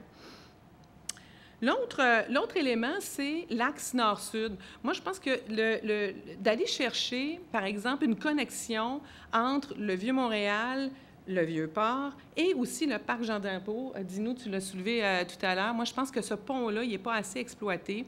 Le parc Jean-Drapeau étant quelque chose de très important aussi qui a signé, dans le fond, très, très fortement, dans le fond, le côté créatif, un peu déjanté, où on est allé chercher vraiment une créativité, je crois, qui devrait revivre sur le parc Jean-Drapeau et qui aurait tout avantage à être connecté avec la vie qu'on va aller trouver dans le Vieux-Montréal. Est-ce que c'est bon? Oui. C'est bon? J'ai pas mal terminé. Merci beaucoup, Mme Godet. Bon, alors, merci à nos deux panélistes. Oui, je pense que ça vaut la peine de les applaudir. D'ailleurs, M. Lauzon, M. Arsenault et puis M. Delisle aussi. Alors, ceux qui étaient au micro, voulez-vous vous avancer? Et d'autres qui voudraient profiter des deux dernières interventions, allez-y, on peut faire encore un bout de chemin. Alors, on va commencer avec monsieur ici. C'est madame qui est arrivée avant? Oui, madame Jaudoin, allez-y. Bonjour, Michel Jaudoin, anciennement du service d'urbanisme de la Ville de Montréal, du temps qu'il était au marché Bon Secours, d'ailleurs. Et puis plus tard, dans le service qui a changé de nom, toujours de la Ville de Montréal. Mon intervention, qui sera brève, porte sur la question d'identité. Oui. On en est juste, ça portait donc là-dessus, ça porte encore là-dessus. Il me semble qu'il y a on dit ce qu'est le Vieux-Montréal, ce qu'il a été, qui l'a habité, qui étaient ces gens-là. On a parlé des commerçants, on a parlé des administrateurs. On parle peu des explorateurs. Et je trouve que l'aspect exploration de la moitié du continent, à partir de Montréal, devrait faire l'objet être souligné de façon particulière, surtout dans le cadre du 375e anniversaire de Montréal qui s'en vient. Ça peut être bien des choses, mais une image que j'ai en tête est celle du front de mer de Lisbonne, où on voit là une mosaïque, une rose des vents qui indique d'ici, on est allé à tel endroit, tel endroit, tel endroit. C'est sûr que nos explorations n'ont pas été sur les hautes mers comme celles des Portugais, mais ce genre de choses-là, voici, vous êtes ici et on est allé On est parti d'ici pour aller... Pour aller à tel endroit. Et il me semble que ça marquerait un anniversaire pour la Ville de Montréal. D'accord. Voilà. J'ai une réaction ici, M. Boumbarou. Ça fait un peu partie aussi de la reconnaissance du fleuve, parce qu'il ne faut pas oublier que les explorateurs, ils n'allaient pas à Dorval. Hein? Non, ça n'allait pas à Dorval. C'est pour ça qu'il faut que ce soit au Vieux-Montréal. Oui, c'est ça. Puis que cet espace bleu qui est devant nous, qui est totalement inerte dans beaucoup de choses, eh bien, pourrait peut-être avoir un sens. Mais je dirais que ça fait partie aussi de la charge évocatrice qu'il faut peut-être éveiller dans le Vieux-Montréal. Un des éléments qui est puissant avec cet endroit, c'est qu'on est en contact avec bien des choses. Il ne faut pas surcharger. Si on fait d'un lieu comme celui-ci un lieu uniquement de commémoration, il y a une subtilité. Le mot dosage a été employé par André Delisle. Bien, c'est important de... vous savez, un quartier hyper plaqué. Le plaqué dans le commerce, c'est du toc. Hein? Alors, on ne veut pas arriver jusque-là, mais il faut peut-être avoir des lieux d'ancrage, des mâts totémiques, des mâts mémoriaux. C'est une nouvelle façon de faire. Merci. Merci beaucoup. Monsieur. Un peu de son. Oui, Jean-Yves Bourdage de la table Peter McGill. La raison pour laquelle on participe, c'est que non seulement, comme le disait M. Boumbarou, le Vieux-Montréal, c'est quand même le cœur de Montréal, mais on a beaucoup de points communs avec le district Peter McGill puis le Vieux-Montréal au niveau entre les résidents, tourisme et affaires. Et justement, juste un petit point que je veux souligner, c'est que la qualité de vie, les touristes apprécient ça énormément. Quand les gens vont visiter des villes, c'est parce qu'ils trouvent que c'est des belles villes, des villes agréables, des villes où ils peuvent se promener. Alors, si la ville est agréable pour les résidents, elle sera agréable pour les touristes. Et mon intervention, ça va porter juste sur une toute petite chose, parce que vraiment, vous vous embarquez dans une grosse consultation. Une grosse galère. Une grosse galère. Et je vous soulignerai, entre autres, il existe un type de touriste individuel qui se développe bien, puis Montréal est bien parti pour ça, mais il reste encore un touriste de masse au niveau des autocars. Et trop souvent, puis je vais prendre un exemple bien précis, il y a des tours opérateurs étrangers qui vont demander « Ah, Montréal, les hôtels coûtent cher, donc arrangez-vous pour faire un tour de ville. » Anciennement, c'était à 3 heures. Maintenant, ils vont demander des tours de ville en 1 heure, 1 heure et demie. Alors là, vous avez ce qu'on appelle des visites express. Et c'est pas des touristes, c'est vraiment comme le service à l'auto. Là, ça passe puis ça disparaît. Et souvent, on a trop tendance à vouloir faire plaisir aux grandes compagnies de tourisme en leur disant oui, on va arranger ça pour eux. Et finalement, ça dessert la ville de Montréal et ça dessert les touristes. Alors, par exemple, dans un cas comme le Vieux-Montréal, qui est quand même assez petit, si au lieu de laisser les autocars traverser simplement pour visiter, si on mettait des points de chute comme il existe à Annapolis, à Newport, au Rhode Island, alors vous pouvez en avoir peut-être même 2, là, compte tenu, les gens pourraient débarquer. Je donne un exemple qui n'est peut-être pas pertinent, là, mais ça pourrait être par exemple la gare d'Alousie, ça pourrait être du côté ouest, ça pourrait être même à deux extrémités. Et là, vous avez un endroit où est-ce que les autocars, où vous retrouvez des débarcadères, des toilettes, des kiosques d'information, vos autocars s'en vont, ne restent pas sur place. Alors, et là, les touristes, ben là, ils n'ont pas le choix. S'ils veulent visiter le Vieux-Québec, ben, le Vieux-Montréal, pardon, ils doivent rentrer dedans. Ils doivent rentrer à l'intérieur. Puis là c'est plus agréable et pour les touristes et pour les résidents. Puis c'est plus intéressant pour les marchands aussi. Alors, c'est juste un petit point comme ça. Alors, imaginez-vous, quand on commence à étudier tous les détails, ça demande un aménagement et un réménagement très, très complet. C'est ce qu'on va faire de façon plus détaillée demain soir. Je vous remercie. Mais ce que je comprends aussi de votre intervention, c'est qu'il y a des moyens d'arrimer, au fond, les besoins, les espoirs des résidents avec des moyens, avec aussi des moyens concrets qui encadrent les touristes et qui fassent en sorte qu'on peut cohabiter. C'est un peu ça que vous êtes en train de nous dire. Sur le plan des services de proximité, est-ce que, suite aux questions qui ont été soulevées par monsieur qui disait qu'à Canadien, je vais avoir un cordonnier chez qui je pourrais aller déposer mes chaussures, vous, dans votre quartier, est-ce que vous avez des expériences dont il serait intéressant de profiter dans le Vieux-Montréal, oui? Disons qu'étant beaucoup plus populeux, notre district a plus de services, mais on a des problèmes identiques au Vieux-Montréal. trop de permis de boisson, pas assez de services de proximité, ça devient trop souvent de la restauration rapide. C'est à peu près des problèmes semblables. Une ville, c'est pas juste un district ou un quartier. Déjà, du côté ouest, comme le soulignait M. Larochelle, M. Delcourt, le lien entre le centre des affaires et le Vieux-Montréal avec le quartier international se fait doucement. Et là, de plus en plus, on commence à avoir un transfert, non seulement des touristes, mais même des résidents. Le fait que vous n'ayez pas un no man's land à traverser pour aller à un endroit, imperceptiblement, les gens se promènent, visitent, et vont se retrouver dans un autre secteur de la ville. Et ça ne les dérange pas trop. Ah, pas du tout. Alors, imaginez-vous quand on fera la même chose du côté est du Vieux-Montréal, comme disait M. Bombarou, d'ouvrir le Vieux-Montréal à un aménagement qui est plus, peut-être pas homogène, mais qui est beaucoup plus intéressant pour tout le quartier. D'accord. Merci. Madame Dantamino. Oui. OK. Juste pour terminer par rapport à la remarque qu'il a faite, le touriste, la personne qui travaille au centre-ville peut être un touriste de l'heure du midi ou du vendredi en fin de journée. Ce n'est pas nécessairement juste le touriste de soir qu'il faudrait considérer.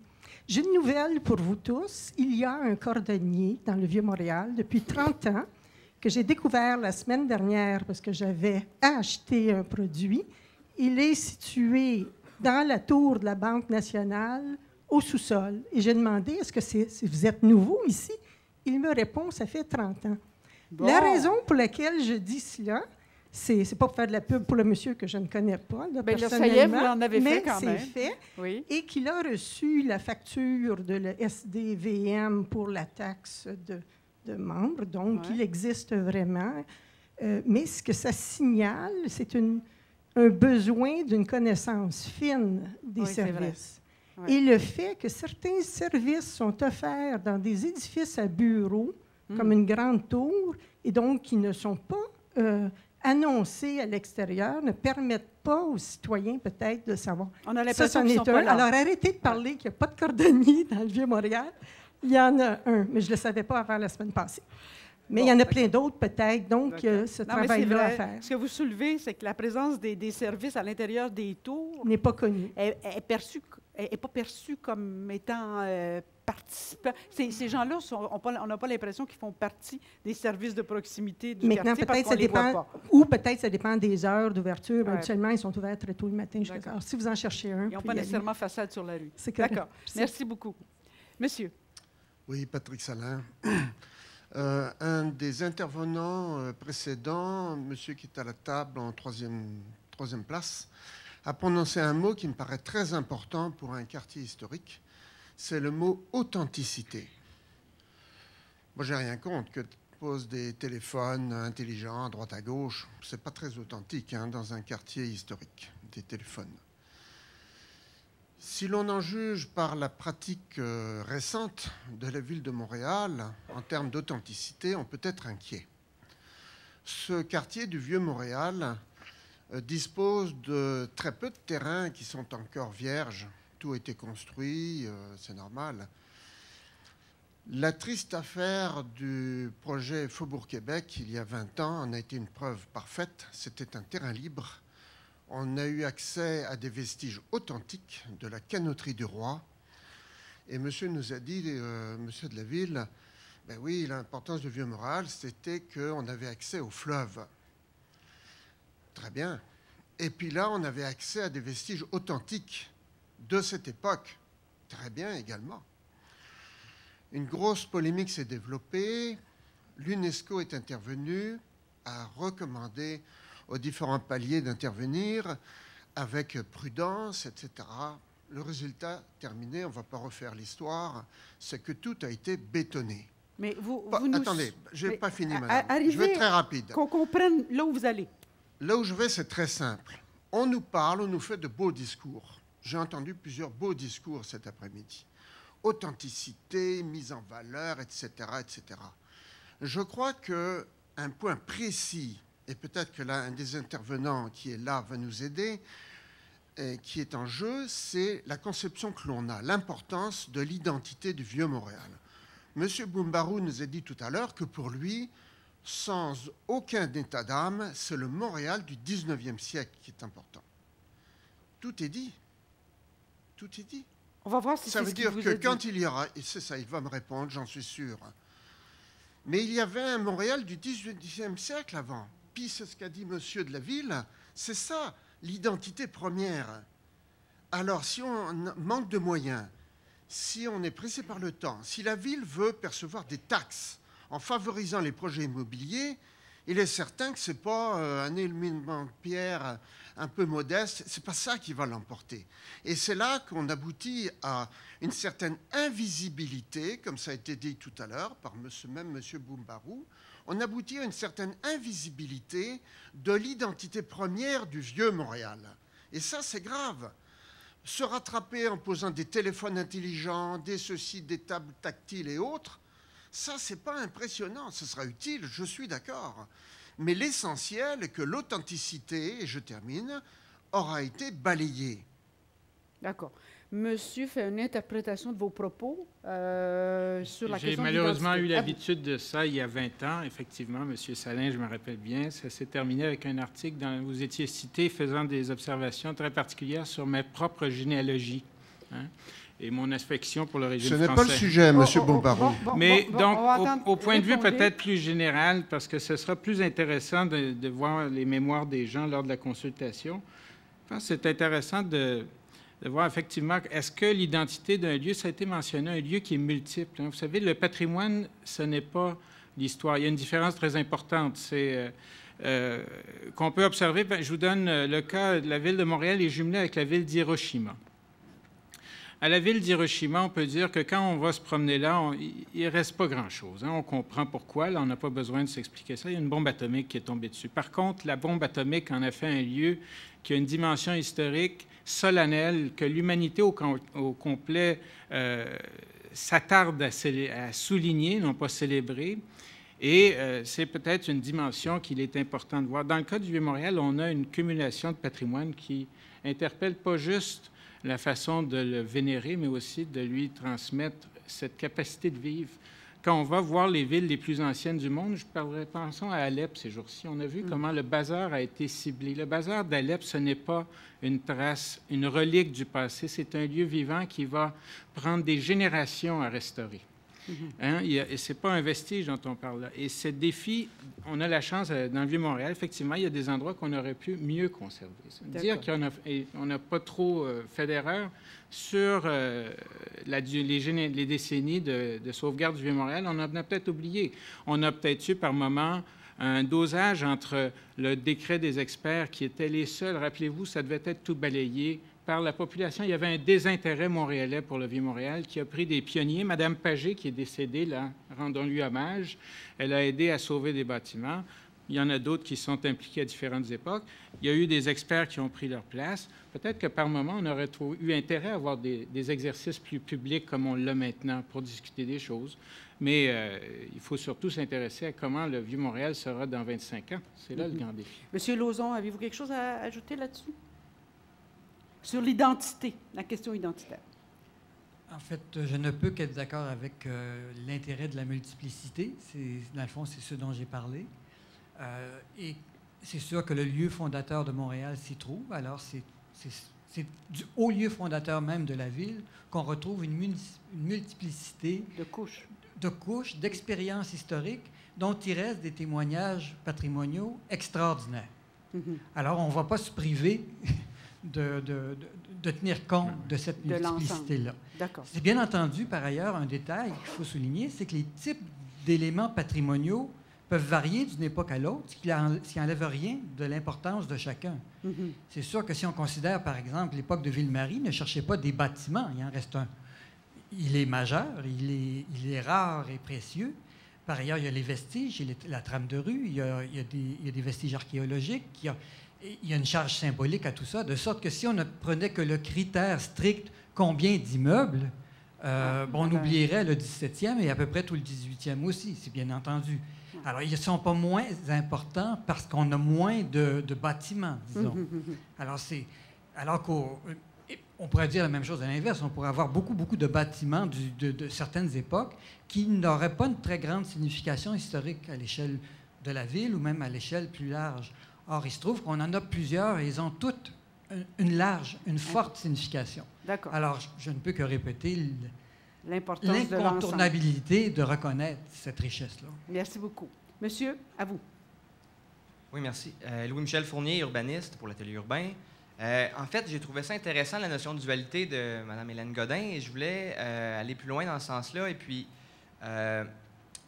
pousser plus loin, puis me poser la question aussi au niveau du nom même, la façon qu'on a appelé le plan sur lequel on est en train de discuter, plan de protection et de mise en valeur du Vieux-Montréal.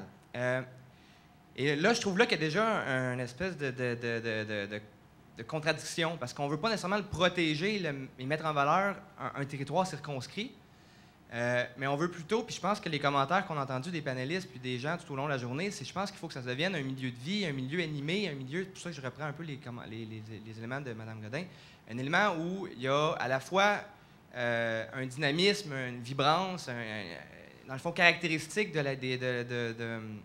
de Montréal en général. Donc c'est une ville on dit une ville d'artistes, une ville culturelle, une ville qui est très dynamique. Donc je pense que à la fois le Vieux-Montréal ne doit pas être figé dans le temps, donc protégé comme étant un monument historique en soi, mais ça doit continuer à évoluer dans le temps. Puis souvent, quand j'entends les gens du côté de la ville de Montréal, j'ai l'impression que c'est plus une tendance à vouloir vraiment circonscrire, puis à vouloir protéger quelque chose qui est révolu.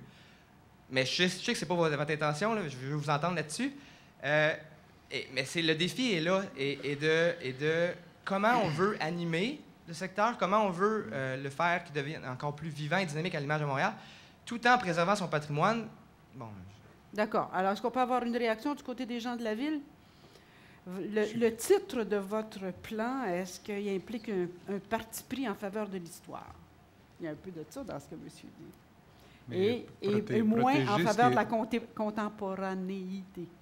Moi, je n'ai pas vraiment ce sentiment-là. Je vais demander à ma collègue Isabelle d'aller un peu plus loin, mais notre objectif en disant vers 2017, c'était simplement, oui, de rappeler la dimension historique par définition, puisqu'elle est incontournable, surtout dans le cadre d'un anniversaire, mais également ce croisement-là qui me semble un élément majeur avec la dimension contemporaine de la ville. On en a parlé tantôt du côté commercial, etc. Isabelle, veux-tu compléter? Madame Dumont. Peut-être rapidement, rappelons que le prétexte du document, c'est un arrondissement historique. Donc, il est clair qu'on a quand même une certaine préoccupation de protection. Par ailleurs, un autre élément qui, je crois, est assez clair dans notre document, pour reprendre sur ce que disait Gilles Lauzon, une des caractéristiques actuelles du Vieux-Montréal, c'est la multiplicité des époques. Bien, on veut saisir l'occasion d'ajouter des marques de l'époque contemporaine aussi, là. Alors, ça vous rassure, monsieur? Oh oui. D'accord. Alors, je vais prendre les deux questions des gens qui sont au micro, puis après ça, malheureusement, on va devoir s'arrêter et revenir demain soir. Mais avant, Mme Godin, auriez-vous à ajouter quelque chose là-dessus? Bien, je vais être brève, là. Dans le fond, je pense que tout est une question d'équilibre. Dans tout ça. Parce que, je veux dire, oui, si on parle d'ajouter, dans le fond, de la vie peut-être plus contemporaine, mais c'est parce que, en même temps, c'est parce qu'elle est... on lui donne un sens où elle devient intéressante aussi parce qu'elle est dans un lieu historique. Je pense aussi, tout au long de la journée, ce que je m'aperçois, moi, c'est qu'il n'y a pas assez de signes qui nous témoignent du côté historique. Parce que si on en avait plus, je crois qu'on serait capable vraiment de vivre, de créer des événements peut-être plus contemporains. Ce qui est intéressant là-dedans, c'est comme je le disais tantôt, c'est la dualité. Puis c'est vraiment une question d'équilibre. Je pense qu'on veut favoriser la vie d'aujourd'hui, mais dans un cadre historique. Fait que c'est des choix, dans le fond, qu'il faut qu'ils soient faits. Mais ce qu'on peut retenir de ce que vous dites, c'est que peut-être qu'il n'y a pas assez de témoignages, entre guillemets, de ce qu'a été l'histoire. Oui, madame. Oui, bonjour, Catherine Archambault. Je l'ai amené une petite réflexion que j'ai par rapport à la restauration. Tantôt, on a soulevé la bouffe de rue et tout ça. Bon, je vous l'ai dit tantôt, moi, je suis propriétaire d'un commerce. Je fais des crêpes, crème glacée québécoises et tout ça à mon commerce. Et trop souvent, je me rends compte quand je marche dans le Vieux-Montréal que l'offre culinaire, à part les restaurants qu'on doit s'asseoir là, avec une nappe et tout ça, là, il y a beaucoup de trucs qui sont peut-être québécois ou qu'on retrouve des produits du terroir. Mais quand on parle de bouffe de rue, on a parlé beaucoup d'amener le côté québécois avec spécifications des goûts de la région, de différents coins du Québec. Mais quand on regarde l'offre qui est dans le Vieux-Montréal, vous avez sûrement, en tout cas, remarqué ça. Je prends juste par exemple la cour alimentaire qu'il y a sur la place Jacques-Cartier où on retrouve Valentine et compagnie, avec toutes des bannières qui, en tout cas, je pense que juste eux qui sont capables de se payer un local là, parce qu'on le sait, le Vieux-Montréal est extrêmement cher en termes de loyer. Les touristes, quand ils ont des enfants, quand ils n'ont pas le temps, bien, c'est là qu'ils vont aller manger. Donc, ils vont manger du Valentine, comme ils ont mangé à Toronto la journée d'avant, comme ils vont manger à Halifax, ils ont à se promener. C'est tout pareil partout. On n'a pas d'identité là-dessus. Puis moi, je trouve que au lieu de penser à avoir des cantines mobiles partout pour offrir des produits du terroir, pourquoi que la Ville de Montréal ou Ville-Marie ne mettrait pas l'accent justement sur le choix des commerçants qu'il pourrait y avoir dans le Vieux-Montréal, puis avoir je sais pas moi, des produits plus du Québec pour que les touristes justement découvrent ce qu'on a ici, à part le sirop d'érable dans certains commerces, on peut en goûter, tout ça, mais il y a tellement autre chose, des fromages, en tout cas un paquet de choses, des bières, mais tout ce qui est... Ce sont les grosses compagnies multinationales qui ont le pouvoir de louer les locaux, qui ont les pouvoirs qui ont des machines commerciales en arrière que dans tous les guides touristiques, quand les gens débarquent à l'hôtel, c'est ça qui flash. Mais dans le fond, c'est les gens qui ont des idées, qui veulent faire les choses autrement, qui n'ont pas les reins assez solides financièrement pour avoir pignon sur rue. Mais je pense que ça serait quelque chose à développer justement dans le Vieux-Montréal. On va aller vérifier. Est-ce que vous avez l'habitude de choisir les commerçants ou est-ce que vous avez la possibilité de choisir les commerçants à qui vous donnez un espace? Non, je pense que légalement, il n'y a aucune municipalité qui a le pouvoir de choisir les bannières qu'il y aura sur une rue. Par contre, pour réagir un petit peu à votre propos, je pense qu'à peu près dans toutes les villes d'Europe, par exemple, il y a des grandes chaînes d'alimentation minute qui s'installent. Il y en a un peu partout. On peut prendre McDonald's, c'est un peu partout dans toutes les grandes villes. Mais si on regarde le Vieux-Montréal, quand même, l'offre en matière de restauration est quand même variée. On ne peut pas dire que les restaurants minute dominent. Je comprends que la référence que vous faites, la place Jacques-Cartier, où peut-être il y a une certaine concentration de ces restaurants-là, mais ce n'est pas la majorité quand même. On ne peut pas dire que les restaurants minute là, tapissent le Vieux-Montréal de part en part. Mais pourquoi vous dites que la Ville n'a pas la possibilité de choisir? On peut pas. Quand il est permis d'avoir un restaurant, on ne peut pas choisir la bannière. Seul le propriétaire peut faire ça. Oui, mais si vous ne pouvez pas avoir une politique qui fait en sorte que... Mais non, mais c'est discriminatoire. Ce serait contre les lois du commerce. On ne peut pas faire ça. Monsieur Choquet. C'est certain que je suis d'accord avec ce que Ronald dit, mais je voulais simplement pousser la réflexion un petit peu plus loin, puisque la question de la place Jean-Cartier est soulevée. Très, très près de la place Jean-Cartier, il y a certains des meilleurs restaurants de Montréal. Très, très près, mais pas sûr. Je ne suis pas certain que c'est seulement une question de coût du loyer. Ça se peut bien. Mais je me souviens de la rue du Lutte à une certaine époque, puis la rue du Lutte n'a pas changé tant que ça, mais elle est devenue beaucoup plus variée, puis en même temps, c'est devenu une destination, puis en même temps, il est resté des restaurants de l'ancienne époque, puis c'est très bien. Je me demande, moi, à quel moment, du côté des commerçants et du côté des restaurateurs montréalais, que ce soit pas seulement de haut de gamme, mais de différents niveaux de gamme, si on peut dire, on va décider de réinvestir la place Jean-Cartier. Il y a une question qui se pose de ce côté-là. Il faut recréer une tendance vers la qualité, et ce n'est pas seulement une question de haut de gamme, c'est quelque chose de plus large. Mais il faut que ça vienne aussi du secteur privé. La Ville peut peut-être collaborer dans certains cas, mais elle ne peut pas, comme dit Ronald, choisir. Mais à ce moment-là, quels sont les outils dont la Ville va pouvoir disposer pour justement créer cette tendance-là? Le téléphone. Il va falloir qu'on en parle. Il va falloir que cette question-là de la plage Jacques-Cartier soit remise sur la table. En fait, j'ai une petite parenthèse, il n'y a pas juste la plage Jacques-Cartier. Même quand on va du côté du Vieux-Port, près de IMAX, je ne sais pas si vous avez fait un petit tour là, mais c'est une grosse foire alimentaire là aussi, avec des bannières qu'on connaît tous. Ça sera un sujet de plus à mettre à l'ordre du jour de la rencontre avec la Société immobilière du Canada. Ça serait à voir, justement. Je pense qu'il y a une réflexion à faire par rapport à ça pour les familles, parce que c'est sûr qu'il y a des gens qui ont le temps, qui vont s'asseoir 2 heures au restaurant, mais moi, souvent, dans mon commerce, les gens débarquent avec 2 jeunes enfants. Il faut que ça soit expéditif, que ça soit rapide, mais il n'y a pas juste des hot dogs puis des hamburgers puis des... C'est pas juste le genre de nourriture, je pense, qu'on a à offrir ici. Donc, ça serait de voir un peu qu'est-ce qu'on peut faire avec justement bouffe de rue, bouffe qui existe déjà, mais d'avoir un contrôle un peu plus serré sur ce qu'on offre. Venez nous en faire la recommandation dans votre mémoire. Messieurs.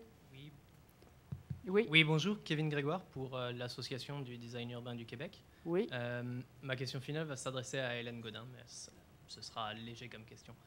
Aujourd'hui, on a parlé de ville-histoire, de ville-patrimoine, de ville-industrie touristique. Au fond, on a ce que tous les Disney World envient aux villes. On a un noyau villageois où on peut marcher, voir du sens, voir des multiplicités de sens qui s'ajoutent les unes sur les autres. Et c'est ça qui crée la richesse, elle est déjà là. Donc ma question, c'est si les cadres de la ville vous contactaient et vous disaient cet été, on a besoin de bouffe de ville, on a besoin de bouffe de rue dans le vieux, on a besoin d'instaurer quelque chose de proactif et de léger pour encadrer les artistes de rue, pour donner plus de sens au vieux Montréal. Est-ce que vous voyez ça capable, vous voyez ça possible dans le domaine de l'événementiel et dans le domaine de la communication, comme quelque chose de réalisable pour cet été, de la bouffe de rue et une nouvelle identité, une nouvelle communication du vieux articulée autour de ça? Pour répondre à la question, en fait, oui. Moi, ce que je trouve intéressant, en fait, là-dedans, c'est qu'il faut se rapporter autant on parle de bouffe de rue, moi, je vais le ramener à un geste identitaire.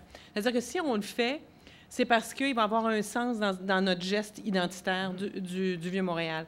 Puis, je pense que si on amenait de la bouffe de rue, tantôt je donnais l'exemple, par exemple, de popotes roulantes, là, de petites, un peu. D'ailleurs, il y a des bons exemples qui existent déjà dans le Vieux-Montréal. Il y a le Move Box qui existe, il y a aussi, juste à côté, qui ont ouvert, je pense que ça s'appelle Porchetta ou je ne sais pas, quelque chose comme ça. Donc, on a de la qualité. Ces deux, le Move Box qui offre vraiment des lobster rolls avec un produit qui vient du Québec. Donc, c'est quelque chose vraiment du terroir, quand même de qualité, qui est offert. Donc, c'est à caractère unique. Donc, ça devient un geste identitaire. Donc, moi, ce que je pense, c'est que oui, on devrait le faire. De là à dire que c'est possible, je ne sais pas, il va falloir parler politique. Je dirais oui. Puis si on le fait, il ne faut pas le faire sur la pointe des pieds. Quand on veut provoquer puis qu'on veut faire un geste identitaire, il faut le crier haut et fort, il faut le claironner. Donc, ce qu'il faut faire, c'est probablement déployer peut-être plusieurs petites popotes roulantes qui arrivent. Donc, ça vient signer le Vieux-Montréal. Dès qu'on veut porter une action qui a un caractère identitaire, honnêtement, on ne peut pas le faire en chuchotant. Donc, c'est ça que je pense, c'est que qu'importe, que ce soit la bouffe ou que ce soit des commerces, que ce soit un choix, par exemple, dirigé de monter, par exemple, un nouvel édifice pour souligner le caractère historique avec une modernité, il faut le faire avec conviction puis avec beaucoup d'affirmation. Deuxième volet de ma question à ces messieurs de la ville. On a des gros dossiers, l'autoroute Ville-Marie, l'accès au fleuve, les liens nord-sud, mais on a des petits dossiers. Est-ce que vous voyez l'importance de ces petits dossiers comme l'événementiel, donner une programmation à la rue? Est-ce que vous contacteriez justement... Il y a 66 mesures dans votre plan. Allez-y. Je ne qualifierais pas l'événementiel de petit dossier. On ne compare pas ça à des dossiers de construction ou de béton comme l'autoroute ou quoi que ce soit. Pour nous, ce n'est pas des petits dossiers. Et quand je dis nous, ce n'est pas seulement les gens de la ville, mais l'ensemble des partenaires publics et certains partenaires privés également en appui des organismes du Vieux-Montréal. Je pense juste à l'exemple du projet Montréal en histoire, Cité Mémoire. C'est un projet qui vise à favoriser ou à faire connaître l'identité du Vieux-Montréal, qui a été mis de l'avant par des forces agissantes du Vieux-Montréal qui ont reçu l'appui des administrations publiques et qui vont probablement faire une différence majeure au cours des prochaines années même s'il y a des plaques qui ont été enlevées, qui sont disparues, qu'on essaie de ramener, etc. Mais au-delà de ça, faire le lien entre le passé, le présent et l'avenir, il y a des projets importants qui se travaillent actuellement. Sur la question de la bouffe de rue, je veux dire un mot. Il y a une réflexion qui se fait aussi au partenariat du quartier des spectacles là-dessus. Personnellement, je ne pense pas qu'on peut le régler en quelques mois, ou le faire évoluer en quelques mois. Ça prend plus quelques années parce qu'il y a beaucoup de débats de divers niveaux autour de la question de la bouffe de rue. Mais c'est un beau petit projet, pour reprendre votre expression de tantôt, vers le 375e, dans des territoires comme le quartier des spectacles et le Vieux-Montréal, notamment, et ça n'empêche pas que ça le soit dans les autres aussi, qu'on puisse commencer à comprendre juste d'où on part là-dedans, qu'est-ce qu'on veut vraiment faire avec ça, et à quoi, est-ce que c'est une dimension identitaire, c'est une dimension pratico-pratique, toutes ces réponses, etc. Et je pense qu'il y a quelque chose à faire qui va être peut-être petit à l'échelle de l'ensemble des enjeux qu'on a à régler, mais qui va faire une différence du point de vue de la perception. Et les deux territoires, les deux quartiers ont intérêt à travailler ensemble. Alors, on arrive au terme de notre colloque. Je veux simplement vous dire qu'il y a plus de 200 personnes qui nous ont suivis sur Internet. Alors, si ça peut, encore une fois, vous indiquer à quel point les gens s'intéressent au Vieux-Montréal. En votre nom, je voudrais remercier les gens de la Ville, remercier nos panélistes, M. Boumbarou, Mme Godin, Mme Lessard, pour votre conférence d'introduction, M. Lauzon, M. Delille, M. Arsenault, je pense, a dû quitter. Alors, merci infiniment. Nous, on sera ici demain soir pour parler de cohabitation, milieu de vie, destination touristique. Ceux qui veulent revenir, vous êtes bien les bienvenus. Sinon, on vous attend à côté du 18 février, en deuxième phase d'audience pour votre mémoire. Merci infiniment d'avoir participé à notre réflexion et à la consultation publique sur le plan de conservation et mise en valeur du Vieux-Montréal. Merci infiniment. Bonne soirée.